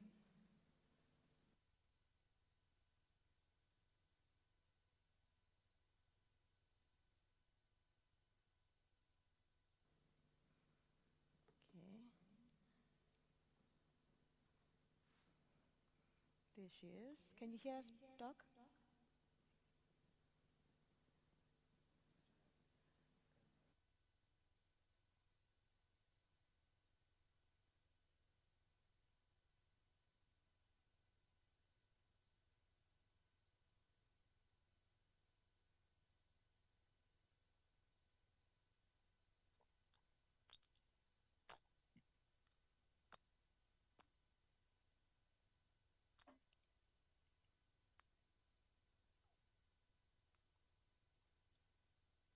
Can you hear me? Yes, we can hear you. My apologies. I thought load shedding only happens in Joburg. It seems like I've just brought it here with me. So unfortunately, we got cut off when I was telling you about some of the dilemmas that I also face as a social entrepreneur in my business at African Fashion International, which is a fashion enterprise whose mission it is to elevate African fashion and craftsmanship to global acclaim. Our dream is for African entrepreneurs to be taken seriously as designers and crafters of luxury across the world. And that is why I'm here in Paris. Daily at the organization, I'm always faced with the decision whether to follow through with that mission of ensuring that we can elevate our designers, our craftsmanship to global acclaim, or to follow the short-term and immediate low-hanging fruit of just pushing profits. And I always have to remind myself of my true mission and my true vision for this organization, that it is never about the short-term profit, the number of likes, or the number or the income that we receive on a month-to-month basis. But the dream is to truly elevate this industry to a global platform. So these are decisions that I have to be taking on a daily basis between the short-term and the long-term dream. And I'm always guided by my true north. And that's how I always, whatever decision I make, whether it's decisions of hiring, promoting, or relationships that I build, I'm always trying to align these to my true north. And I hope it's something that you as young people in this, on your entrepreneurial journey, you can be able to follow, because it's so easy to try and satisfy your short-term needs, because there's always a need for money for this or money for that. And sometimes that will sway you away from your true north. So coming together at events such as this Youth Entrepreneurs Expo is really a right step in the right direction for yourselves. Because one of the things growing up without maybe parents or a network of people that could guide me, I always found that, and that's why we do what we do, that it is always helpful to have those networks, to have people around you who will share information, who will help you think through what you're doing, and help you always to ultimately yourself make the right decisions. Now, you will remember that during the pandemic, when COVID-19 hit us, we did not know what was happening. But for the first time in the development of medication and vaccines, we were able to come together in the most amazing, swift response to develop the vaccines in response to this pandemic. Researchers, pharmaceutical companies, and investors, they all came together to find the vaccine. And this is the type of urgency that we need for our country. This is the type of urgency we need in order to develop the number of entrepreneurs that are needed in our country and on the continent to make sure that we can move forward as a growing economy that is able to sustain itself, sustain our planet, and leave something for the generations to come.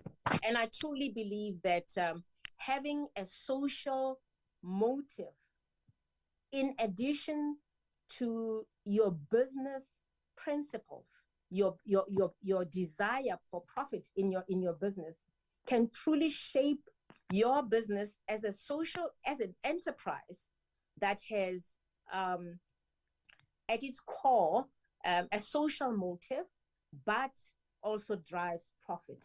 And it's something that I really want you to think about as you embark on your journey.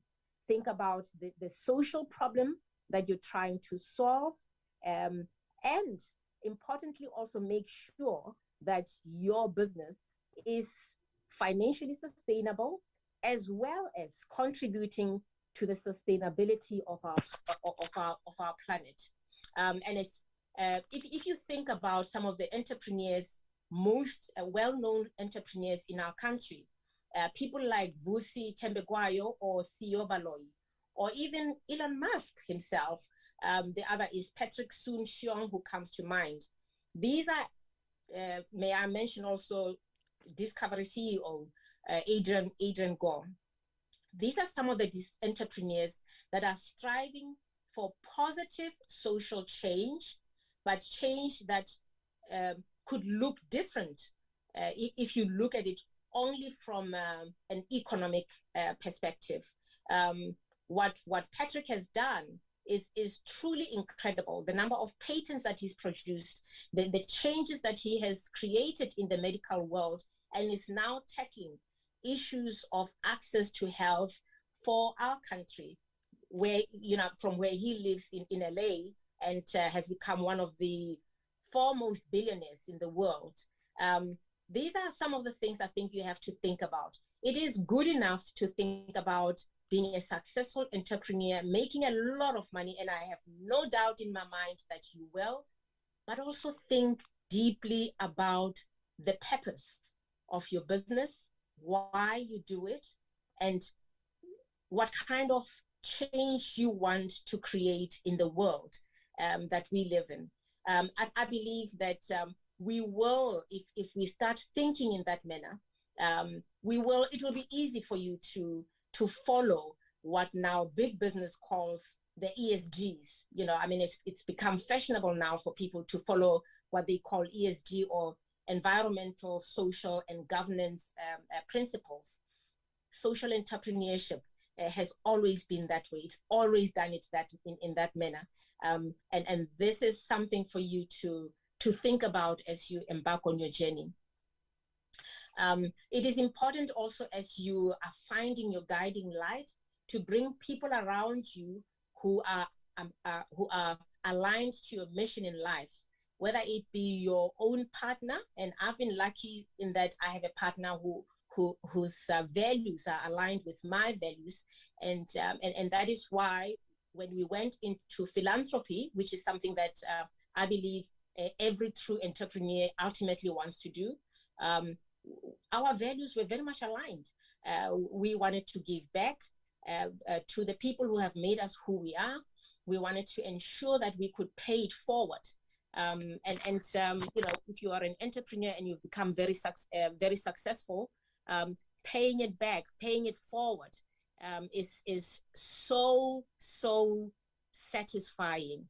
It sounds funny that I should say that, but there's nothing that, when I think about outside of my 3 boys, which has been my greatest joy in life, when I sit in a room, as I did recently after our expo, and I look at the eyes of the young people who, through the foundation, we've been able to assist.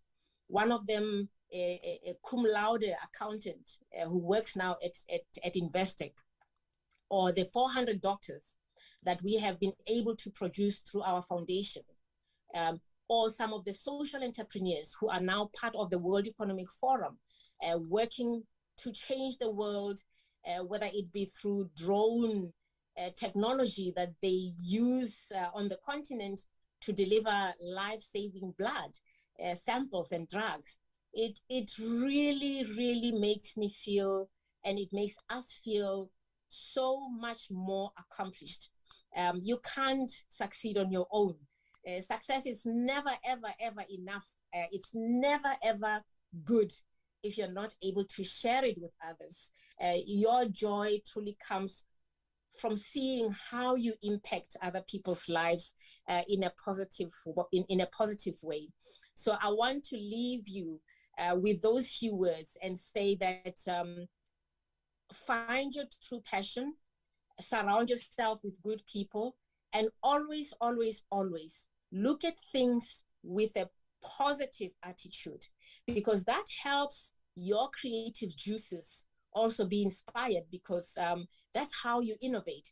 That's how you're able to solve whatever challenges you may find yourselves in. And also remember to pay it forward. Thank you so much.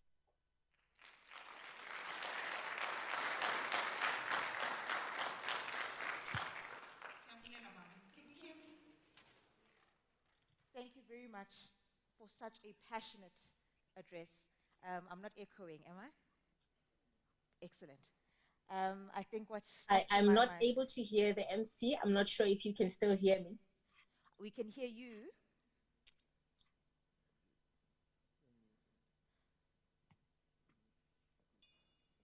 Can you say something? Can you hear me now, Dr. Precious? Yes, I can hear you now. Okay.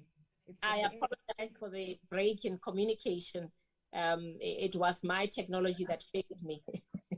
Not a problem, but you handled it so well and such grace. And thank you very much. Such a passionate address. I think when you talk about purpose, it's a thread that I think has come through today. And a social motive, people, planet, and profit. And I think, and I like that you mentioned profit last, because people are first. I'm big on that front. So thank you for that. And encouraging our people that, we want immediate things, but sometimes we must look at the bigger picture. And what impact are we making, and how scalable do you want these things to be, and what are we solving? I think this whole conversation from Tuesday has talked about what is the problem statement, and you've just reiterated that, Dr. Precious, and you kind of just said to everybody here and at this expo that these are the key things. Find what you want, the life you want, what do you want, what you're doing to do for the world, and how do we drive that with passion and purpose. Thank you so much. I want to call the CEO of Yay just to say a vote of thanks before Dr. Precious has to leave. Are you here, CEO? So if you can just hold on, please, Dr. Precious. I'm just calling the CEO just to say a few words of thank you before we let you go and enjoy Paris on our behalf.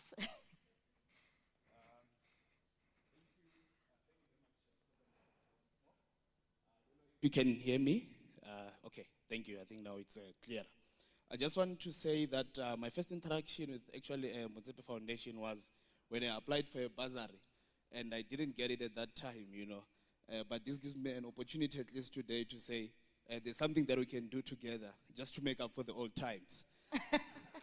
So I just want to say thank you very much, for making time when we extended the invitation for you to speak at this expo. And it came timely as you were actually having an expo in the previous week, of which I was invited to. And it was actually quite incredible, and I resonate so much with the work that you are doing. And we really appreciate you for taking time. Even when you had to travel, you still said, no, you have to be here. I would like to say thank you so much. We really appreciate you from the Young African Entrepreneurs Institute. And I'm looking forward to meeting you when you come back from Paris, and then we just make up. Thank you.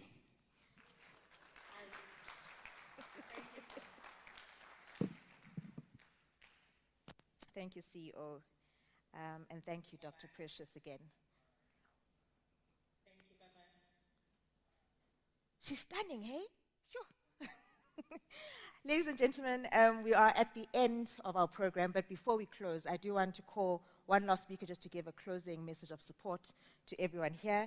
You will know her from Fees Must Fall, a comrade in Bogodo, and she represents, I almost said us. She's in Parliament now. Maybe she took over from Rory when he retired there in the politics. But I'm so excited. I mean, I was at the University of Fort Hare when she was doing amazing things, driving the agenda around free and equal education at WITS. And that was a movement that spread across the country. And I remember even as accounting students at Fort Hare, we were always criticized that we don't participate in the things that are meant to drive social change. So thank you for everybody that sparked that. And sometimes it's maybe criticized that we focus so much on what they were doing, but everyone else was fighting. But I think you made such an impact, and it's such an honor to have you here. So, honorable,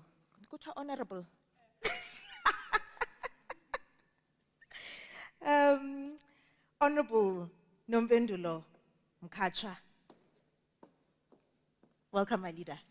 Please give us your message.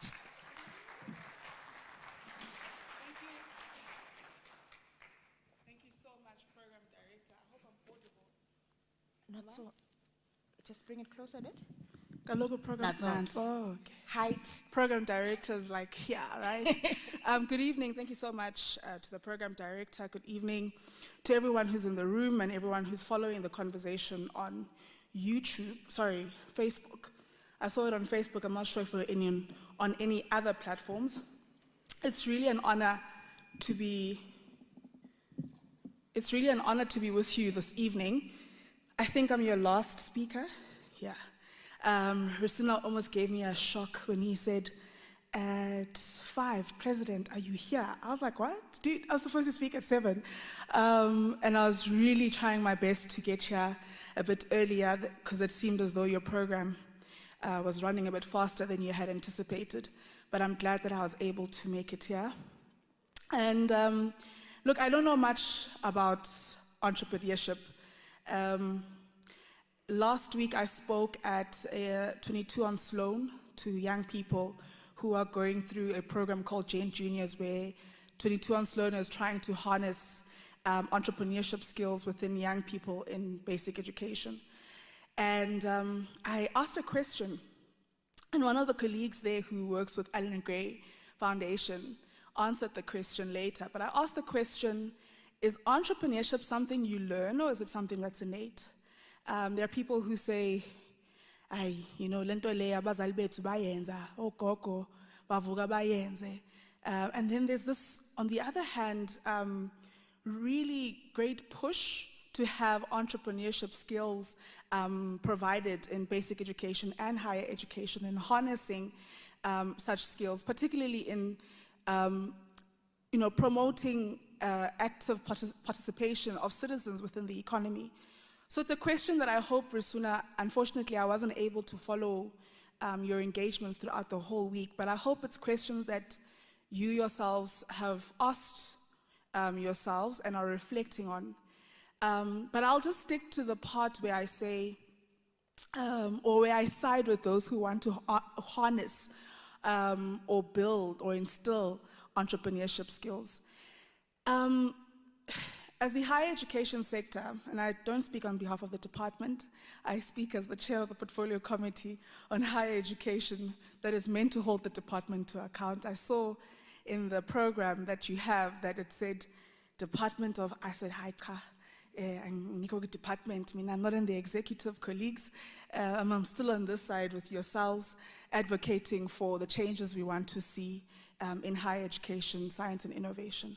So I'm the chair to the Portfolio Committee on Higher Education, Science and Innovation, which is a committee that holds the Department of Higher Education, Science and Innovation to account. And we as a committee have been advocating for 2 things that I think are relevant to what colleagues may have discussed throughout the week. And first of all, it speaks to the TVET sector. Secondly, it speaks to an entrepreneurship program that should that is underway in the TVET sector and should be harnessed across the sector. I don't know, Risuna, for me, my obsession currently with the TVET sector, and I want to emphasize the matter currently because coming from a university, when you look at the department and all its programs, so it has the university program, the TVET program, the CT program, it was very easy for me to hold them to account on the university program because I experienced it, I lived it. I know what happens in a university, I know how a university is run. I sat in council myself as a president of the SRC, I sat in various committees. So, you know, it was easy for me to understand how to then hold the department and institutions of higher learning, or the universities in particular, to account. But one area I've had to work on in understanding is the TVET program. And the more I learn about it, the more I come to realize the influential role it can play in growing our economy. And that is why I support young people who say we need to make the TVET sector attractive and not an institution of, oh, well, I didn't get into WITS, therefore I'm going to CJC. We need to make sure that this curriculum and the skills that are being harnessed to the TVET sector are responsive to the needs of the economy. And the reason being is on a few things, and I'll make examples that are close to me, Program Direct, and I hope you can relate as a woman. In fact, if Honorable Litziye was here, he would relate as a man, because uyathanda ukuthungisa yena somself ayindoda. In the various trade areas that they have in the TVET sector, there's this area called fashion technology. And I don't think it's an area that we can take lightly. With funerals, with weddings, with imcimbi, umgidi, I don't even know, baby showers, I don't know how many type of celebrations we recognize as a country. Some families, when they do certain things, are the same, lesela, all of them, but you must make different designs. That's an industry that is untapped by South Africans in particular. Sonke siyathungisa, mina ngiyathanda ukuthungisa ngibe muhle. Ngama graduations la masilokuphuma nithi we made it to the Great Hall, but now I saw it wasn't in the Great Hall. I think it was outside, if I'm not mistaken. Bathungisile. Now, the fashion technology trade area is supposed to equip young people with the skill to be able to go into the fashion industry. We may think it's very simple, this thing of ukuthungisa. You know, you just, I don't know, people think maybe Risuna, you think Mutu just takes a sewing thread and then there's a dress, finish and klar. But there's a reason why you would choose this tailor versus that tailor. This tailor who's going to give you your product in a week. Ladies, some of you, if you find out about an event and you're busy the whole week at work, on a Thursday, you have the audacity to go look for a tailor to give you a dress for Saturday. And you know that there's a tailor who could get it done for you by Saturday, and there's one that cannot. When you go downtown into Joburg, there was a time when Hele, I hope I'm pronouncing it right, Bakoni, Libomme, Bako, Limpopo, Hele Asipedi. When Hele Asipedi, all of a sudden, you know, started peeping on social media, on Instagram, and everyone got interested in what is this thing? And when you go and ask Bomme in Limpopo how much a hele is, she's going to charge you like a good 1.2 point. Sometimes, in fact, the way it's so expensive, others would rather hire it. A few months down the line, hele itleti the entire small street, li Marabastad, li Chinatown, and it is being made in China as opposed to being made by Bomme in Limpopo. It's that, and it's now going for 250, 300, 350, somewhere there, right? And then the question that I then have after that is it still a hele? Because champagne is only champagne when it comes from Champagne. So do we have that sort of ownership of what we make and what's unique to South Africa? So is a hele only a hele if it's made by Bomme in Limpopo? And for me, that said, you know, there was this World Skills Conference. Sorry, I'm jumping around and I'm gonna come back now. There was this World Skills ZA conference where the different trade areas in the TVET program compete against one another. So you have your bricklayers literally competing on how well you can lay those bricks, and if they're gonna stand straight, and if they're gonna, and that's a test of what? Whether or not you can build this great hall that we're in, right?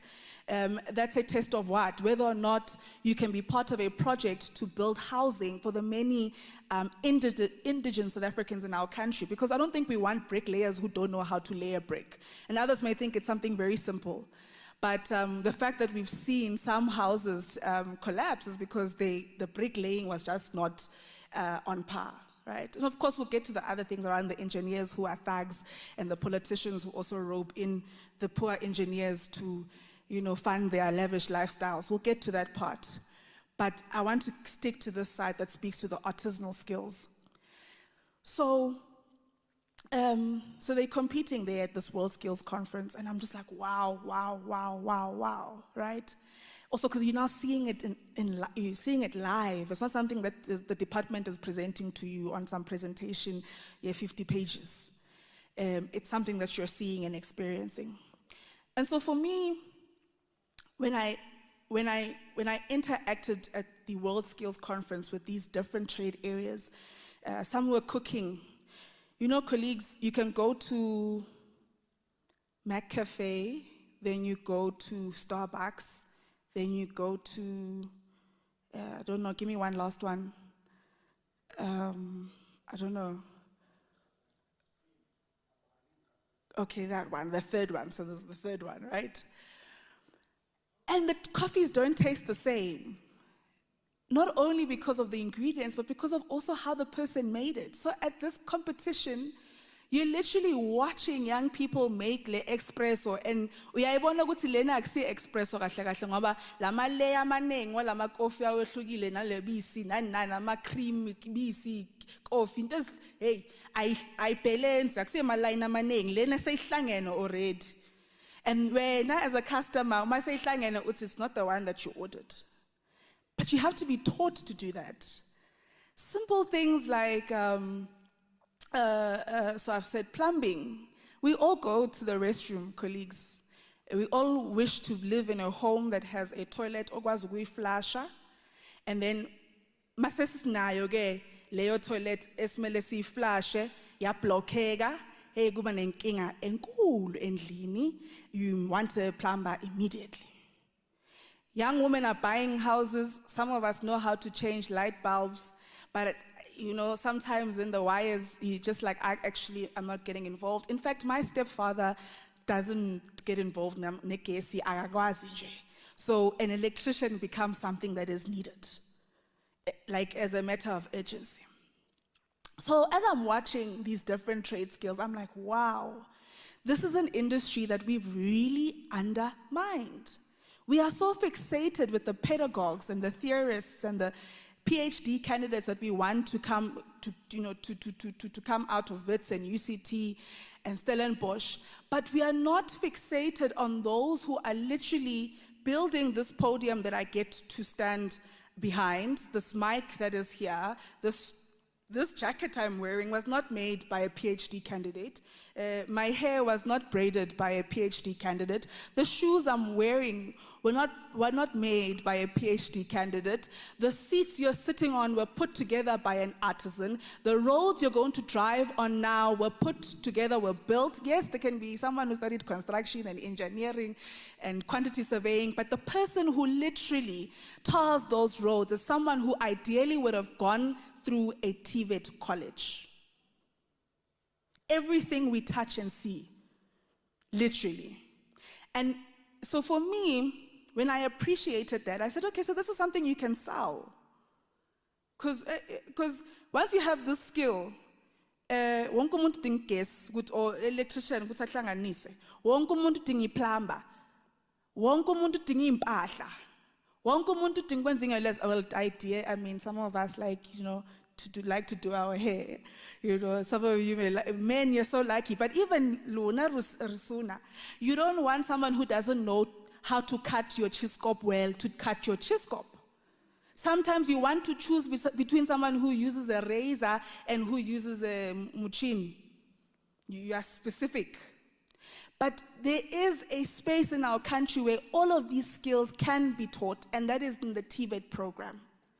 And I'm at a point where I even want to argue that this fashion technology that we may think is useless, what is fashion? It's actually very important, because I can spend so many minutes or hours with my tailor fighting about how this skirt is squence.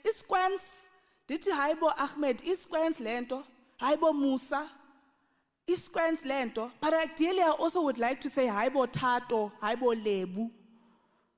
You understand? Because that industry is also being dominated in this country by foreign nationals. And I don't have a problem, colleagues, with foreign nationals, but we as a country have identified that South Africans, the unemployment rate of young South Africans is way too high.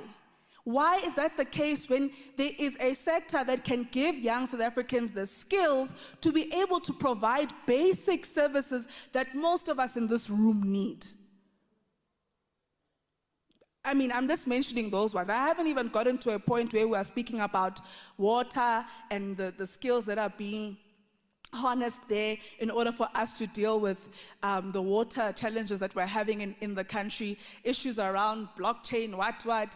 There's so much that is being offered in that industry. But what we as a government have the responsibility of doing is ensuring that that sector, that the standard of those skills being provided in the sector is equal, right? So you don't want to go to a Northlink college in Cape Town and find that the culinary school there, the prospectus of you getting a job in a, I don't know, a top king of boats cruise, you know, the MSc, yeah. And then, Four Seasons Hotel, or no, then Lababase, CJC or Southwest Gauteng, they can only come cook here at Wits. Not to say that there's an issue, but I'm saying there needs to be equality in terms of the standard of education we are providing across the TVET sector. Yes, some of us must come and cook at Wits, some of us must go cook at Four Seasons. Because even at Wits, young people want to have well-cooked food.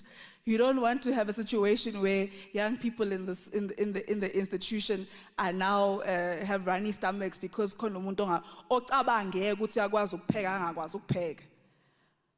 so I'm saying to us that there is a sector that can really contribute to giving citizens in this country skills that can give them the direct ability to contribute to the economy and change their livelihoods and change the realities of young South Africans, of young black South Africans, of young black women South Africans who come from homes where the inequities of the apartheid regime live on in their homes. We are trying to get to a point where we can use the sector to contribute to the self-liberation of our people. So I hope, colleagues, you have been able to make the match of where my interest lies as a young person who is serving in the Portfolio Committee of Higher Education, Science and Innovation. I see an opportunity for that sector, the TVET sector in particular, to contribute to giving young South Africans skills that can give them the freedom, the economic freedom that they should have.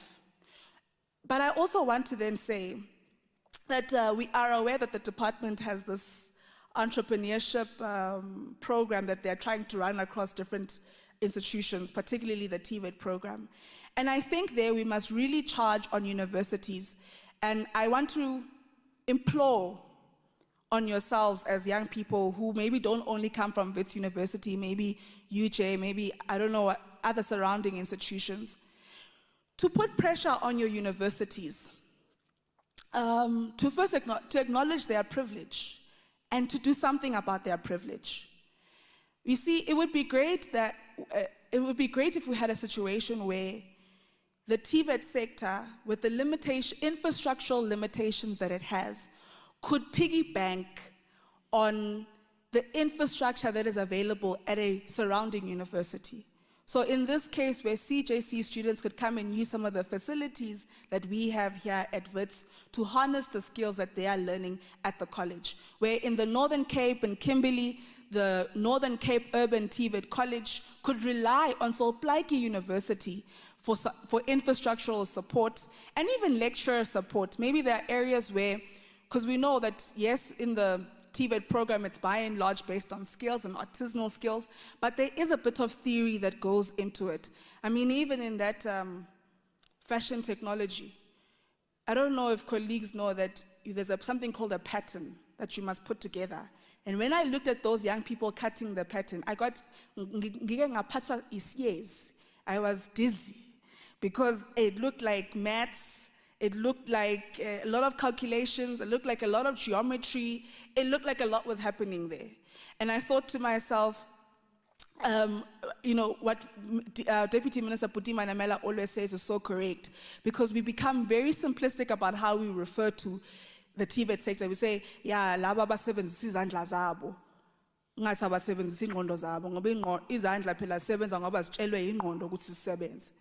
Yabo, and we mustn't make that mistake, right? So there is also theory that the university program, that universities can really assist the TVET colleges in strengthening. There are partnerships where the where TVET lecturers are being trained by certain universities. I know TUT has a strong program like that to equip and strengthen our lecturers in the TVET sector theoretically.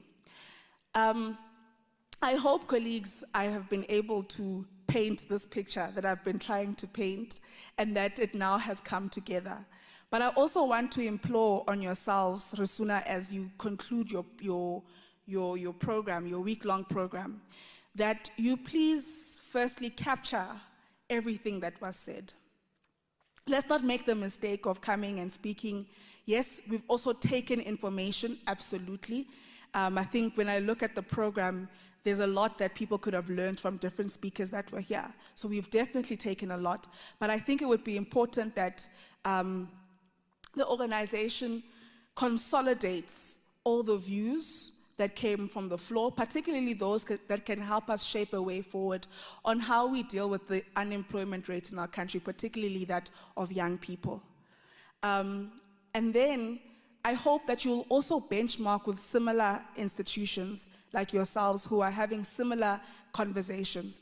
I mean, you can imagine how overwhelmed I was when I realized that I've been called by 2 organizations in 2 weeks to speak about entrepreneurship when I really think I know nothing about it, right? But it means that the conversation on empowering young people to be self-sufficient, to be independent is a booming conversation. There was a time when we spoke about entrepreneurship a lot, and I feel like the conversation died down a bit. Maybe I'm living in my own world, but there seems to be an upsurge of the conversation again, and I think it's by and large informed by the fact that we have high youth unemployment rates in our country. And so this is an attempt by young people to respond to that challenge, and we celebrate it. But we want to really implore and encourage on all of us as different stakeholders and different bodies that are working on this matter to come together. At some point, there must be a moment where our paths interface. Otherwise, we do what government is doing, which is a huge problem of operating in silos and thinking that we'll eventually reach the greener pastures in Uhuru. We won't, colleagues, because we're pulling in different directions. So I really want to encourage that. I mean, there's, I think, the South African Youth Economic Council, there's work that's being done at 22 on Sloan, and I really think, and probably many other organizations, some of those that have partnered with yourselves, and I think there is a need. Maybe you can even encourage one of the ministers to host a summit of some sort where it becomes very operational, very work, you know. We work, we say these are the resolutions, these are the tasks, this department must do this, this private sector must do that, Ban must do, so it must be very clear. We mustn't spend time doing what I'm doing right now. But I hope now I'm trying to pave a way forward, you know. I've said, firstly, write your resolutions of this week-long program, right? Secondly, I've said, consolidate with different stakeholders. Thirdly, I'm saying maybe reach out to a department in national government that can help to bring all these stakeholders together who are trying to respond to this crisis. Also, of course, in supporting the president in his economic reconstruction and recovery plan. So I think it's a great initiative by young people to take responsibility of our realities now and going into the future. I really hope that you have achieved what you had hoped to achieve. And for me, it's always about the attempt and always about the doing. So, nenzile, yenzekile, you've met the last day, and I really think we must congratulate the team that put this together, and also assure you of the fact that as young people who are in parliament, siyacela bandla ukuthunywa. Sipheni umphako. Ningasiphi umphako ku Twitter emoyeni. Sipheni umphako la ngqo ebusweni bethu. Nithi Comrade Nompendulo. This is a proposal that we have as young people. This is how we think we can address X, Y, and Z issue. Inani. Because the mistake we like to make when young people are given responsibilities is to think that we've sent them and therefore they've got it, right? No. They need to have foot soldiers. They need to have a foundation under them who will tumor them and say, this is the solution that because we're just mouthpieces. Program director, as you come closer, we're just mouthpieces. We don't hold hegemony over the views of young people. I mean, as I started, I said, others are saying entrepreneurship is an innate skill. Others are saying entrepreneurship is something that you harness. Already, these are views of young people. So we're not a homogeneous group, and therefore it would be important that the different groupings that we have strengthen these voices, these few voices. Risuna, they're very few, particularly in other parties, we thought that we had a lot of youth going into 2019, and we realized that we didn't have a lot of youth. We had a lot of young people, 40, youth and Dala, but we didn't have a lot of youth. And so there aren't enough young people in the spaces that we would like voices in, and therefore we need to ensure that we support the few voices that we have. And going into 2024, let's even be more deliberate across political organizations to make sure that we increase the voice of young people, not only in public office, but also as DGs, because they're the ones that make the decisions. They're the ones that can influence. Well, okay, they say we pass the budget, but it's something we can debate at a later stage. We need young people who are directors in influential positions, not only, of course, in public sector, but also in private sector. But thank you so much, Program Director. Thank you so much, colleagues. And I really hope that you've had a successful week. But also, I think as I walk off the stage, ningashayeli mina izandla, ngicela sishayele le team organize le veki lena izandla. Siyabonga.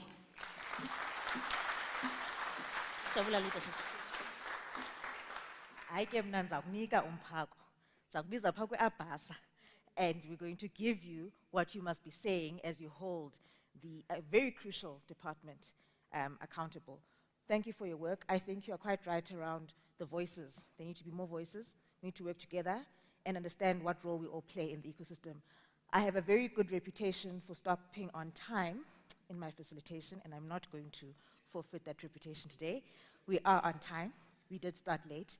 Thank you, everybody. CEO, I know you are meant to do a vote of thanks. But let's end on time. My reputation is at stake here. So if you'll come up, my CEO, and just bless us at the vote of thanks as we close. Thank you very much.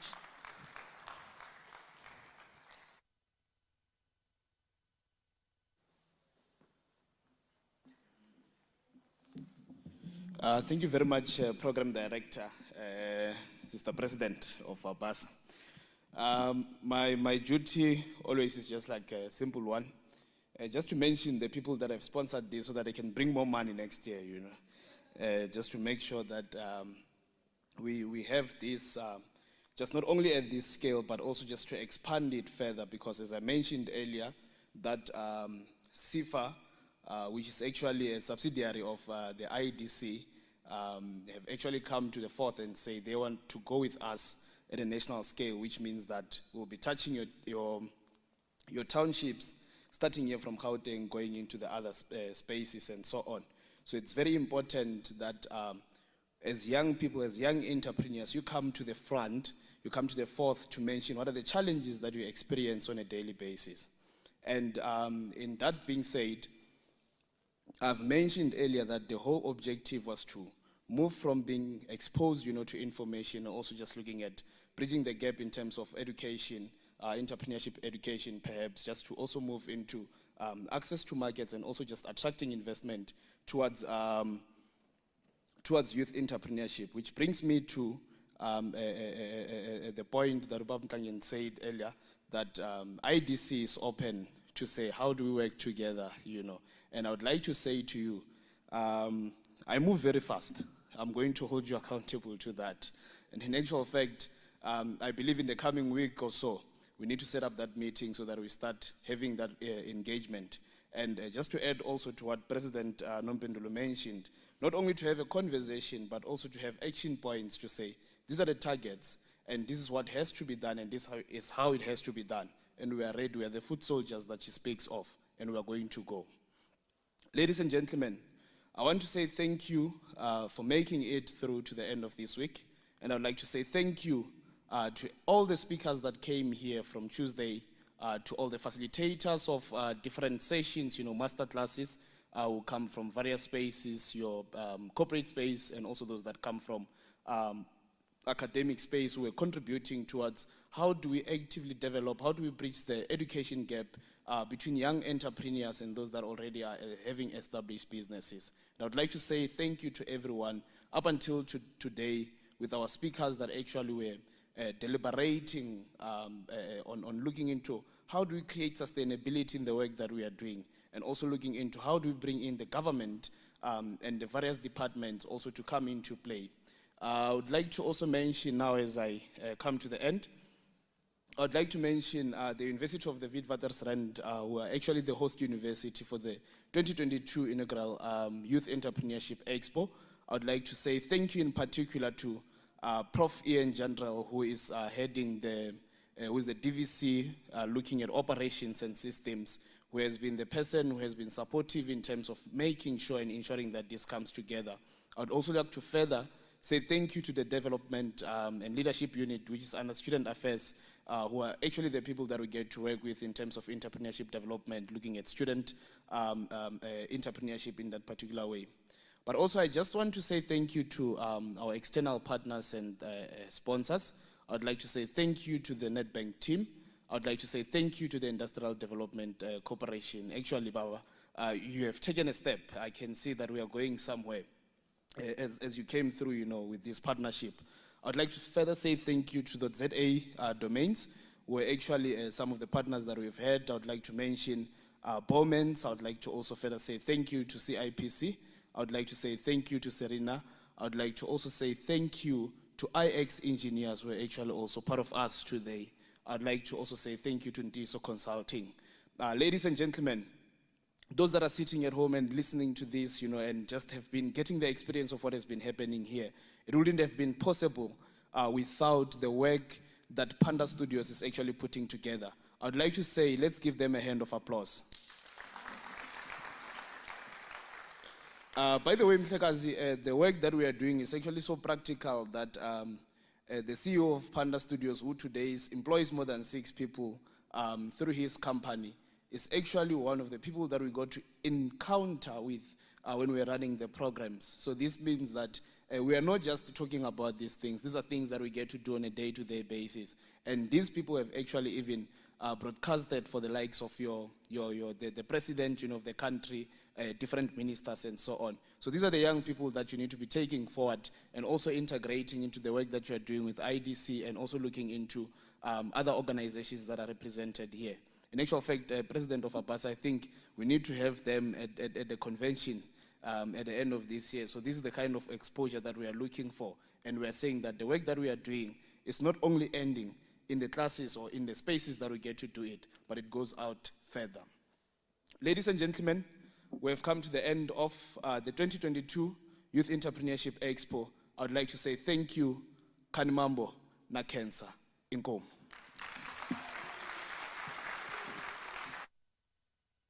I'm sure we can just go ahead and nibble out.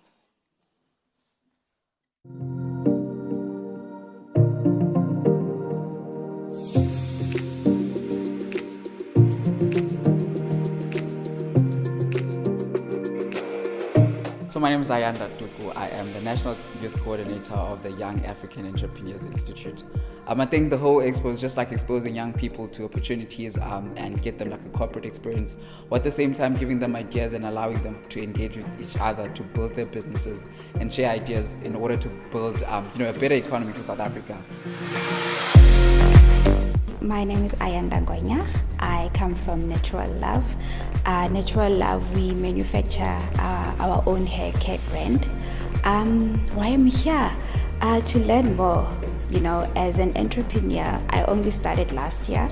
So having problems with funding and also how you market yourself to people as you knew. My background is chemistry, so you don't have this background about businesses and all about it. So coming to this expo, it's for me to learn how do I market myself.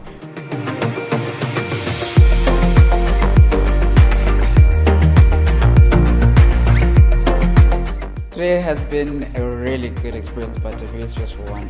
We had master classes. We're currently running a hackathon right now, where people are presenting ideas and coming with people in the tech space to bring and code those ideas and bring them to life. My name is Gosi Mpuhu from Proskin Cosmetics.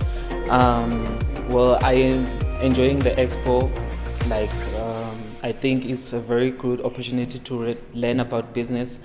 And I'd like to thank the Young African Entrepreneur Institute for just organizing everything and making everything available for entrepreneurs to grow.